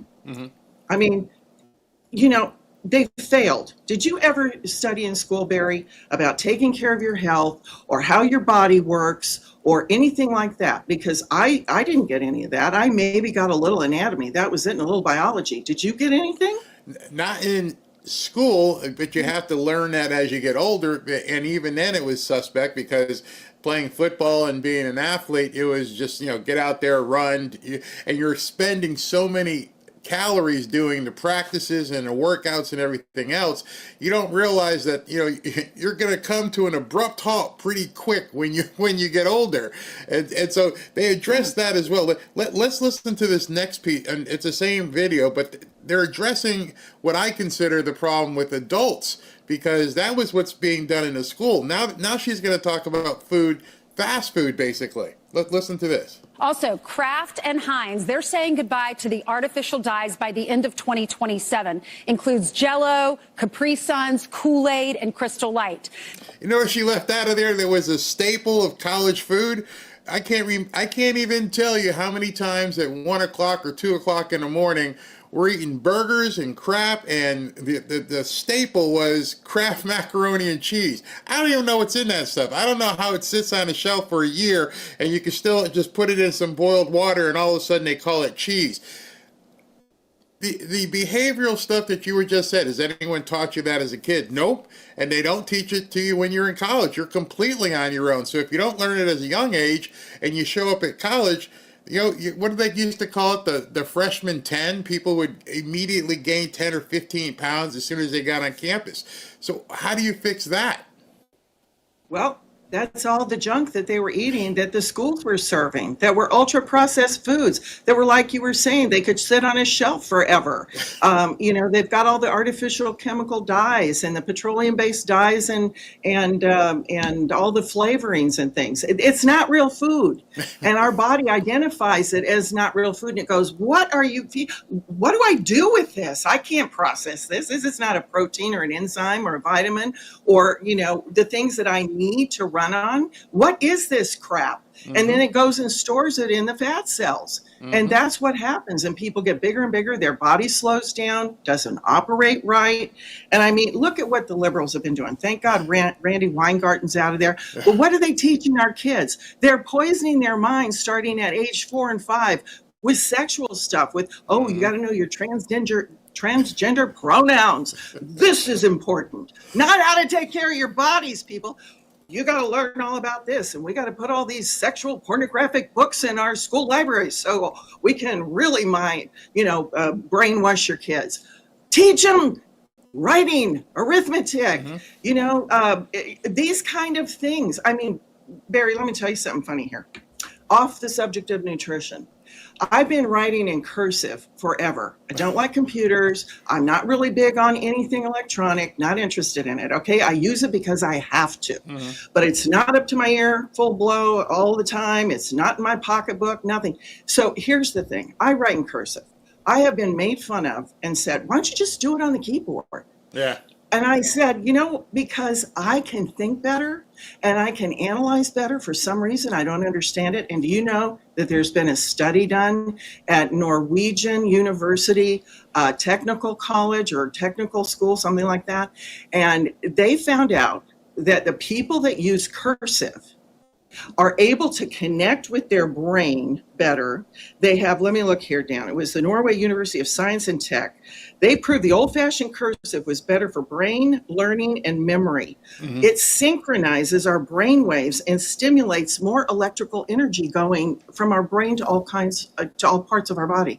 So see, good old-fashioned training. Let's teach people how our body works. Let's teach people eat real food. Let's teach people how to grow it. Let's have these kids learn that when you dump all these chemicals in the soil, you're poisoning the soil. Ultimately, you're poisoning yourself because you're going to eat that food that grew there. So we have to reverse engineer all the stuff that's been done to us for all these years for profit. And RFK Jr. knows all about these things, and he's in the midst of doing it. And it's going to require every single person to take some responsibility and realize you've been duped. You have been duped all these years, and do you want to stay sick? Well, keep eating the crap. Do you want your kids to be sick? Keep eating the crap. Keep feeding them the crap. It's all up to you. But the med schools don't teach. How are they going to learn? We got to put it all back in. And RFK Jr. said, "I'm not going to fund you from HHS if you don't put nutrition in the schools. Forget about it. I'm going to cut it off." I'm smiling because you just brought up something, and it's sitting right here on my computer, and I got to show you. I didn't know that this was going to be a prop for the show, but you're talking about cursive. So I have a mailbox drop where people send, the different stuff that the sponsors send, whether it be this or that and everything. And somebody sent Robin and I a gift, and it was a very, very nice little card inside. And it was, here's the card right there. You probably can't see it too well. I'm not sure. There's a card. Oh yeah, that's but yes. I'm standing at the counter signing, acceptance of the stuff and everything else, and I open it up, and it looks like this. And wait, I don't know if anybody can see it, but the light like that. There we go. Yeah, and the guy behind the counter, sweat. This is the one. He goes, "What is that?" And I'm like, looked at him like, "What do you mean?" He goes, "Is that from a different?" He actually said these words. "Is this from a different language?" And I'm like, "No, it says my name and my wife's name right there. It says, 'Hey, dear Barry and Robin.'" And he goes, and he asked me again, "What is it?" I'm like, "It's called cursive." And it was like it was a foreign language. He had no idea what this card said. He couldn't even read it. I handed it to him. Hey, they go ahead and read removed it out of the school curriculums. And do you know that in that study, they actually did study the kids that use the digital pens and or write on their interactive screens, Barry, and they proved that cursive is far better than anything that we've been using. So let's get back to basics. Let's get back to common sense. Let's get back to things that work. Yeah. Let's get back to understanding how to stay healthy in our body, in our mind, in our spirit. Come on, people. All right, so I got some more to show you on this same video. It's like I said, it was 1 minute and 25 seconds long, but I had to keep stopping and going, "Oh my God, why are people not hearing this?" Then the In-N-Out burger, they removed artificial dyes from strawberry shakes and pink lemonade, and they replaced it with the beet juice and turmeric instead. Their focus is on the red 40 and the yellow 5. Also, the high fructose corn syrup, they're replacing that with natural sugar. What? I'm listening to that and going, okay, so we're taking out this stuff and we're putting in some more bad stuff for you as well. And that's just one hamburger chain. Think about all the hamburger franchise locations across the country where people, as they get older, now you're actually going out as an adult who used to play football, who no longer has that exercise, but you still have the same appetite, and you think you can just go to the In-N-Out Burger or the Burger King or McDonald's, and then this happens to you, and you then pay the price for the basically the rest of your life trying to fix what you did when you got done playing football. So, what? How can people not understand that this, maybe, like I didn't understand, maybe I guess that's the answer. Nobody's telling you you're no longer expending these calories, stop eating this food. Yeah. Well, the good news is that I saw on there is that they're replacing the artificial petroleum-based dyes with beet juice. Well, you know what beet juice is good for? Beet juice is good. It causes nitric acid in your body, which expands your capillaries, so you get more blood to your brain and your nutrients to your brain, and you're able to carry away more toxins. So beet juice is a good thing. And turmeric is a great thing. Turmeric handles so many different things. So by putting turmeric in, that's a yellow color or golden color, and it's natural, and it's good for you. So let's give them a hand. Yay! You're doing that. And then the beef tallow with the fry. Yeah. Let's give a little cheer here. They're doing far better than the hydrogenated oils that are killing us and the seed oils. So let's give them a little hand. All right, so but why did it take so long? I got one more fast food spot she's talking about here. Then let's take Steak and Shake. Instead, they're using the beef tallow fat. We've heard RFK Jr. talk a lot about this. Instead of the vegetable oils to make their French fries, their onion rings, and their chicken tenders. And the tallow fat, it's still unsaturated, but it is a lot healthier than the heavily processed seed oils. All right, so there, Kim, what is tallow oil and why is it better, or is it better? It is. Tallow's from beef, and it's not processed. When you make hydrogenated oils, I haven't had my second cup of coffee today, you are using oils that are they've been treated with such high heat and bleach that our bodies can't utilize them. It clogs up our whole system, and it's very dangerous to eat these kind of oils. And seed oils too are bad. So tallow is a naturally occurring fat in beef, and yes, is it 100%? No, and not unless it's organic and completely free of the stuff that they're putting in these animals these days. But it's a step in the right direction. We have to realize that we have gone off a cliff. We are down, we've all the way at the bottom in a swamp in quicksand. And luckily, Donald J. Trump came along and pulled us out and put together a team that's lifting us out of the quicksand. Now we're in the swamp. Now we got to get out of the swamp and climb back up the cliff to where we're normal again instead of all this stuff going on. Do you understand now? Oh yeah, one of the things that I personally have experienced, and I didn't even know what was happening, and as you get older, it seems like your body finally says you're not getting it. You have to change what you're doing. It's almost like your body starts fighting back. For a long period of time, I used to drink those strawberry milkshakes, and all of a sudden I started getting cramps and diarrhea, and it was like I go to the doctor, and I'm like, what's wrong? Every time I drink one of these milkshakes, I get sick. And he's like, well, you've become lactose intolerant. I'm like, what the hell is that? He goes, your body changed. Something happened. Something happened inside. It says, nope, since you're not paying attention, we're going to make you pay attention, so I can no longer drink this stuff. What happens to us as we age? Why are these changes happening that you can no longer do this, and there's pain in the knee, and there's all these different things that I have now, that it just seems as though your body does start telling you, if you're going to be around any time for any length of time, you need to fix this and fix that. What happens to us as we age? Well, Barry, our body sends us signals very subtle signals at first, and then they get bigger, and then they get bigger, and pretty soon they smack us upside the head and say, "Stupid dummy, are you listening?"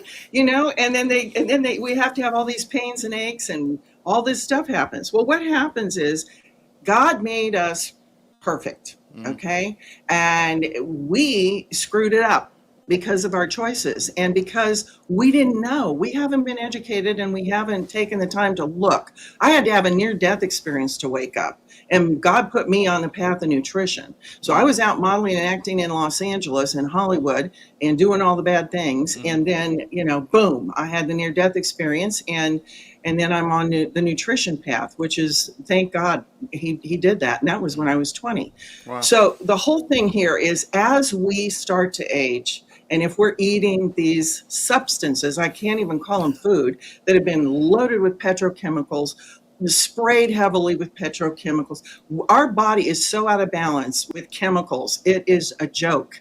But naturally, if we were to eat natural foods, we would live to be a lot longer age than we are, and we would not see the disease, because disease is an imbalance in our bodies. It shows up as that. And what your body starts doing is it starts losing, we get wrinkles, we get our bones and joints start to ache, aches and pains, thinning of our hair's brittle, it falls out, our nails are brittle, our eyesight, all these things, and people are going, well, I'm just getting old. No, that's not it. Yeah. You can do things about this, but you have to learn about them. And, if you remember our previous conversations about how many poisons the FDA allowed in and all these government officials just allowed these companies to put in, we've been duped. We thought they were safe. So the poor practice of eating, the overuse of these chemicals in our body tear our bodies down. Does it get to a point where it's too late, or is there things that we can do, even at an advanced stage, I'm about to turn 65, that we can do to slow aging down? You're a kid. I'm 70, getting ready to go 71. Yes, it's Okay. never too late. But you have to learn, you have to understand. Most people are dehydrated. So when you're dehydrated, and your blood gets thick and dirty from all the bad choices of diet, of foods, and you've got just this thick, dirty blood trying to course through your weakening veins and arteries, and they're collapsing and twisting and turning, and your bowels are twisting and turning and can't operate right. You've got to drink enough water to flush out the toxicity and to carry the nutrients. So drinking clean water, and not tap water, and not water out of plastic bottles, people, we have got enough plastic in our bodies already. That's a whole nother subject. But the whole thing here is hydrate.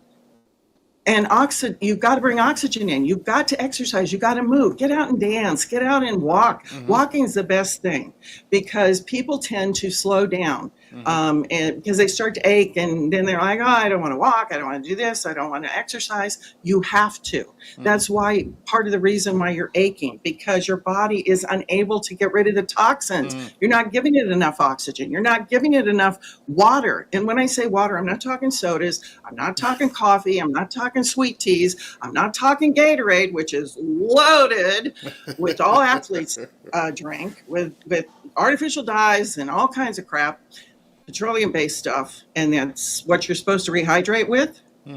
No. See, a lot of And you people gotta get the don't realize electrolytes in. that hydrating takes work. It's a lot of work to, Robin will fill up a gallon of spring water for me. She goes, you got to do this today. Just like everything else, you've got to finish this today. I'm like, you have to work, because then at the same time, then you're up there going to the bathroom all the time. And I remember going to a doctor's office and saying, listen, I'm drinking a lot of water. I'm trying to hydrate, but I'm sometimes I have to go to the bathroom twice during the night. And he goes, that's a good thing. And I'm like, why?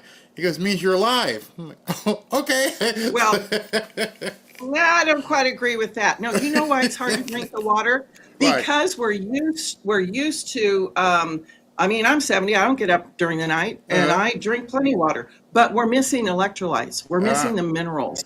And so when you sweat, the minerals go out. When we're eating foods that are deficient in minerals, we're not getting. So, of course, it's harder to drink water. And it's harder to drink water when you've been used to drinking sweet drinks and all kinds of stuff like that. So you've got to change your taste buds. But the other thing is, if you'll eat fruits and vegetables, those are rich in enzymes and minerals. If you will eat whole grains and unsaturated fats like butter, good butter, and olive oil, real olive oil, these are the key things. And, but the main thing that we lose, and that the main thing that we need to put back in our body, because it's in every single connective tissue, is collagen.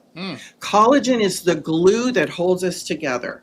It is so important for collagen. God put it there. It is what holds our skin up. It's what holds our bones together. It gives us structure. And so when we're young, these collagen, it's a triple helix of proteins. And when we are young, our collagen is stronger than steel. But as we age, it's like a radial tire. It starts to unwind, and you've ever seen a truck going down the road, Barry, where all of a sudden things are flying off of it and on the tires? Well, that's what's happening with the collagen in our body as we age. And what happens is this makes up, it is the largest amount of protein in our body. It is the most abundant protein in our body. And we have to put it back in, because by age 20 or 25, it starts where it's declining. And depending if you've eaten a lot of sugar, alcohol, too much sun, smoking especially, that debilitates your collagen and makes you age sooner and makes your collagen fall apart sooner. It makes up, in our bone structure, 90% of our bone is collagen. People think it's calcium, so they're drinking, milk all the time. Right. It's collagen. Nobody taught me that in school. I had to find out about it. Our joints, our cartilage. You talking about your knee? Your cartilage starts to fall apart. It gets flimsy. Wow. It can't hold your knee right, so it gives you pain. And the bones, the cartilage, and skin. Women that get the wrinkles and the sallowness and everything's falling down because that collagen structure is not strong like steel. It falls down and apart. Even in our body, the gut lining, people get leaky gut because their collagen is pulling apart, and their organs are falling. Maybe you need to go to the bathroom at night because your bladder's fallen. So you need to take the collagen to lift everything back up. That connective tissue lifts up our bladder, our heart, the prostate. Come on. It's in every single connective tissue. He said that was okay. You've been on the show a number of times, and everybody seems to love the kimchi product from Brightcore, but they're not really understanding, or they may not know, that you also make one of the best collagen supplements on the market. Tell us about what makes Revive so superior. Well, first of all, it's got 5 different collagens in it, and your body needs those. We've got type 1, 2, 3, 5, and 10. And 10 is made from eggshell membrane. That's that little thin skin that holds the egg away from the eggshell. And that is a really important collagen to have in our body. We have something called hyaluronic acid. Now, this is the factor with the collagen that's so important, because it's kind of like WD-40. You get a squeaky door and it needs to be oiled. Well, hyaluronic acid goes in our skin and it can absorb up to 1,000 times its weight in water. What do you think that's going to do for your skin? What do you think that's going to do for your joints? What do you think that's going to do for the cartilage? It's going to have elasticity. It's going to be able to move smoothly. It's not going to be all like a prune, tight down where you got pain. So the hyaluronic acid is so important, and it lubricates, those joints, like I said. Biotin, which is a B vitamin, and it's been so much study has been done on this for your hair and your nails. It makes your all these things combined are really helping to give you beautiful hair and nails. But then vitamin C has to be present in order for collagen to work correctly. So we put all those things in Revive, and that's why we have the top product on the market. I can't tell you how many people have called us and said, I've tried so many different collagens out there. The ones I see advertised on TV supposed to be the best. The ones I see on, the computer when I'm, scrolling through stuff. And I haven't got the results with them like I did with yours. So we're so glad to hear this because we know we put the best one out there. We were one of the first people on the market to put this stuff out. So it's got the highest quality. I didn't think I was ever going to do this. I thought I was going to be actress, producer, and director, So for me, when I had my near-death experience and I had to figure things out and I had to educate myself and then educate others, I only want the highest ingredients. I counseled over 15,000 people on their health. I'm not interested in using crap. I want to use the best. So we use grass-fed bovine. We use the free-range chickens. We use the wild-caught Atlantic cod. We're using organic eggshell membrane. So this is made in the USA, non-GMO, which is very important. You don't need any more further genetic altering in your genes. And it's gluten-free, dairy-free, sugar-free, and soy-free. Now, you've built up a great deal of credibility because, like I said, people love the kimchi. I haven't had one person complain about it. So as they're looking at Revive, tell me exactly how you even use this product. Is it a supplement? Is it a capsule? Do you mix it up with anything? How do you use Revive? Great question, Barry. No, it's not a capsule. It is, we have two types. We have unflavored, which I use every single day, and I use it in my coffee in the morning. And it gives you like 8 grams of protein, which is great. So you can't taste it, but it's great in coffee. And you can use it in soups, or you can use it in baking, make pancakes with it. You can make cookies if you want to make cookies with it, but it's great. So you can use the unflavored, or we have strawberry lemonade, which I like to mix up in the afternoon, set out on the veranda, have my little strawberry lemonade, and I'm getting another 8 grams of protein there. So they can decide, and that's just in water. And so it's really delicious. Kids love it. My grandkids love it. And they're not getting these other things so full of the artificial flavors and colors and you probably drank what I drank when we were growing up. Remember, it was in a little packet and the mom put it in the big pitcher with water and it made our bad water, which we had really bad water growing up, and it's called Kool-Aid. Kool-Aid. And Kool-Aid, yeah. So this is 10,000 times better than that. You're going to help your kids with that. So so the benefits are so incredible, not only for older people, but for children. Again, if you've got children or grandchildren that are in sports, you want their bones and their cartilage strong, but you also want it flexible. You want them to have beautiful skin, beautiful hair, beautiful nails. You want that gut lining to stay good till the end of your life. Who wants leaky gut? And, who wants their bladder dropping down on top of everything? So they got to pee, 100 times a day.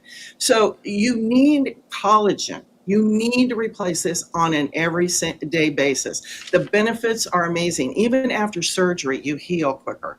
That's part of collagen's job.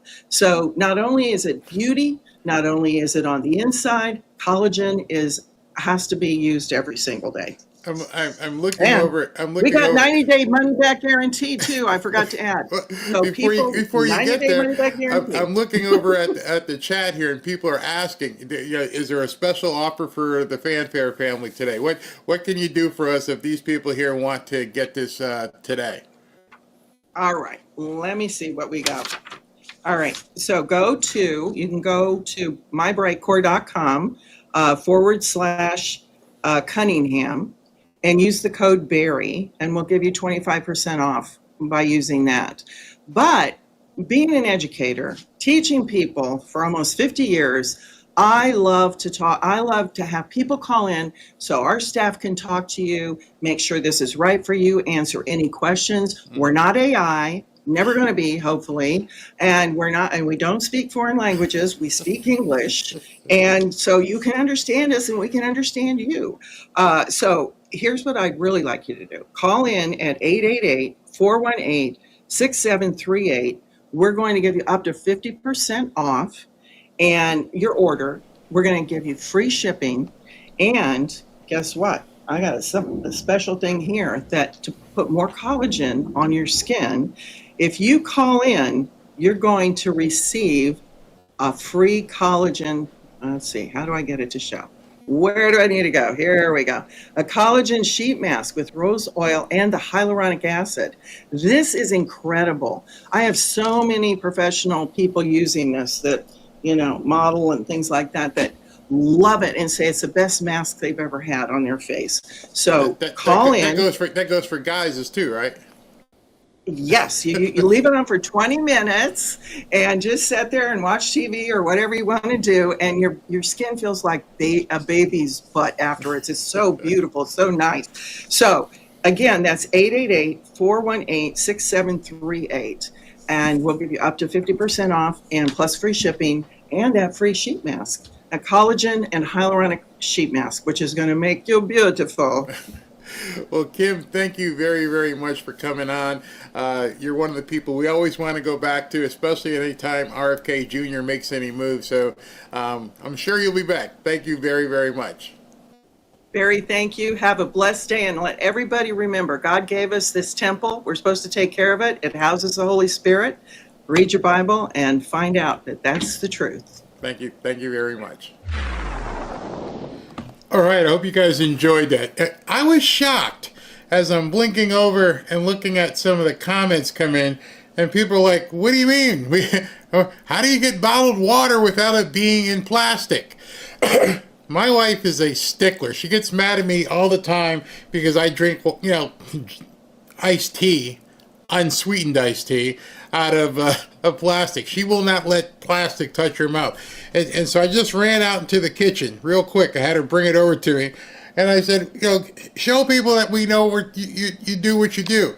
This is the water, and I'm not selling this. This is probably in your grocery store. This is just one of the waters that she buys. It's called Flow Mineral Water. Mineral spring water right here. And it says plant positive, plant-based cap, because everything in it has to be organic, electrolyte hydration, natural alkaline, pure taste. So yes, we buy water, as she specifically wants. We buy water that never is housed in plastic bottles. It always has to be either glass, right from the store. We bring in glass, or we do it in organic boxes. I didn't know organic boxes existed for water. When she brought this in the first time, I'm like, well, isn't that just cardboard? Nope, it's got a, where's the seal here? Or the seals here that shows, it's got the organic seal, and then of course, those of you guys who know, there's the certified B thing here. That also lets you know that it's actually the right stuff for you.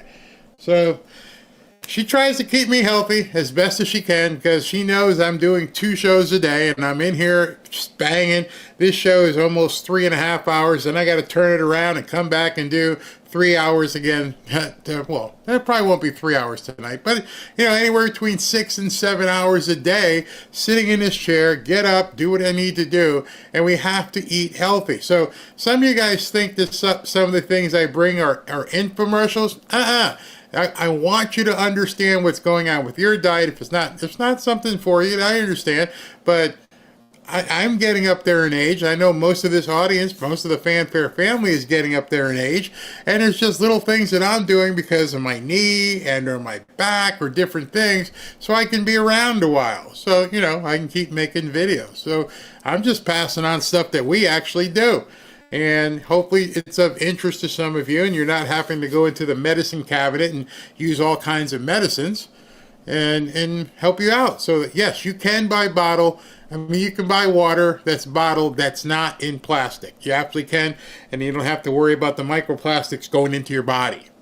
All right, that being said, before I close, because I've got a 4:30 hard cut here, Cynthia, they do have... they do have these things. It says bring back glass. You may have to look, but if there's a spot in the store, at least down here, where you can actually buy water in glass bottles, and you don't ever have to worry about microplastics. Microplastics, that would take a whole nother show as to what's in microplastics. But Robin, she, as you guys know, we just celebrated her birthday on Saturday, and she makes sure everything I eat, and I'm shrinking. It's so weird in terms of, yep, nope, can't eat that. Yeah, you can't eat that. And you know what's really funny? And if I eat something I'm not supposed to eat, I get like a headache. I don't feel well. It's like, you cheated, didn't you? Yeah, but it's not really a cheat. It's just our diet at this point. Not a diet in terms of cut calories. A behavioral diet. Just don't look at this stuff anymore. Don't even crave it. Just never look at it. So that's just what I do. All right. So I mentioned that President Trump came out. I got to close here because this is pretty funny. If you didn't think, after everything I've shown you today, that you're watching a movie and people on X are just running around with their heads chopped off trying to pump up views and likes and stuff like that, this is pretty much going to tell you you're watching a movie. In no uncertain terms, you can probably at this point either go look at your stock portfolio or your 401k. Let me just, before I close, let's look at that real quick here and see where we are. Okay. Watching a show, watching the movie. No one else is going to tell you this probably. I've been telling you from the start. Trust Trump. Trust Trump. Remember me telling you that all the time? Here we go. It is 426. The market is probably going to close in excess of 370, 375. S&P is up. They've got scrolls going up here. Trump says Iran gave U.S. advance notice, which I'm going to show you. Oil slides. Oil's going to be cheaper. Trust Trump. At this point, trust Trump. Stop listening to the nuts. Turn them off. Even if you've liked them for years, stop. Just stop. There's too many people who don't have your best interest at heart. They're thinking about how much they can make and everything. At least I'm honest. Hey, listen, I'm bringing in this product, Kim from Brightcore, and it's a sponsored insertion. But at least I'm trying to bring information. I'm not telling you at all, and never will tell you, look away from Trump. So what did President Trump do? Here we go. Iran has officially responded to our obliteration of their nuclear facilities with a very weak response, which we expected and have very effectively countered. There have been 14 missiles fired, 13 were knocked down, and one was, quote, set free because it was headed in a non-threatening direction. So I guess they didn't even try to intercept it.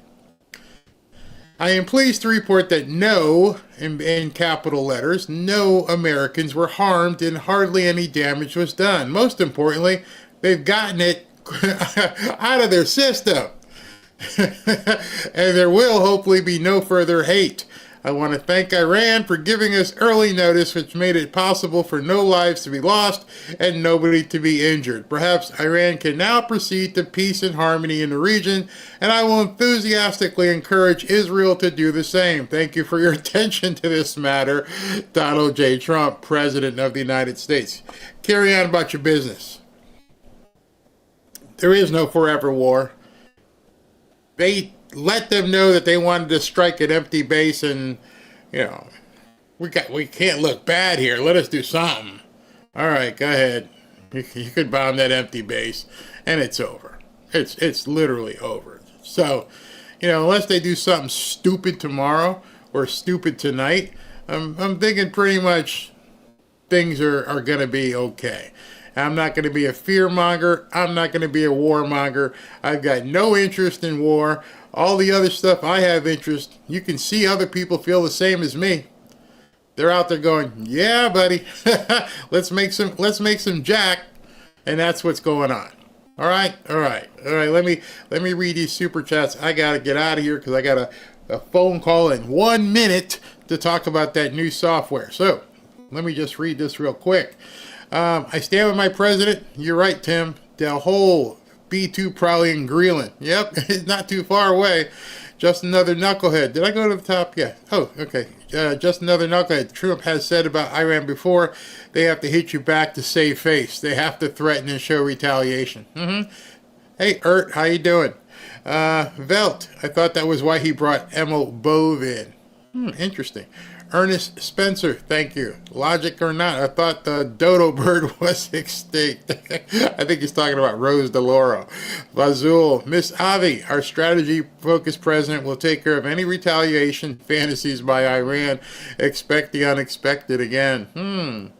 BLS, Barry, we are watching a movie. It is like The Last Action Hero with Schwarzenegger, but only in this case, it's with our current government. Yes, I will continue to believe we're watching a movie. Buddy, I have new neighbors here in Tennessee, and they are from Connecticut. Yeah, they're getting out. Just tell them to leave that stupid ideology back home. Random car, I agree with you, Barry. We have now to fully support President Trump %. Yeah, thanks for your voice. Ignore the idiots. I don't know why people flipped. I don't know. Mary Boston, holistic health is not included here. Well, holistic health has its purposes. My mom didn't cook, all processed. I cook, and daughters do. About cursive, college students can't read my notes written in cursive. They can't. It's absolutely crazy. All right, I'm late for my call. I'm going to see you guys at this point at 7:30 because I'm going to have to do some work here to work on these feeds and see if they're going to be possible for me to bring in. Let me go ahead and play the after party. Thanks, guys, for tuning in.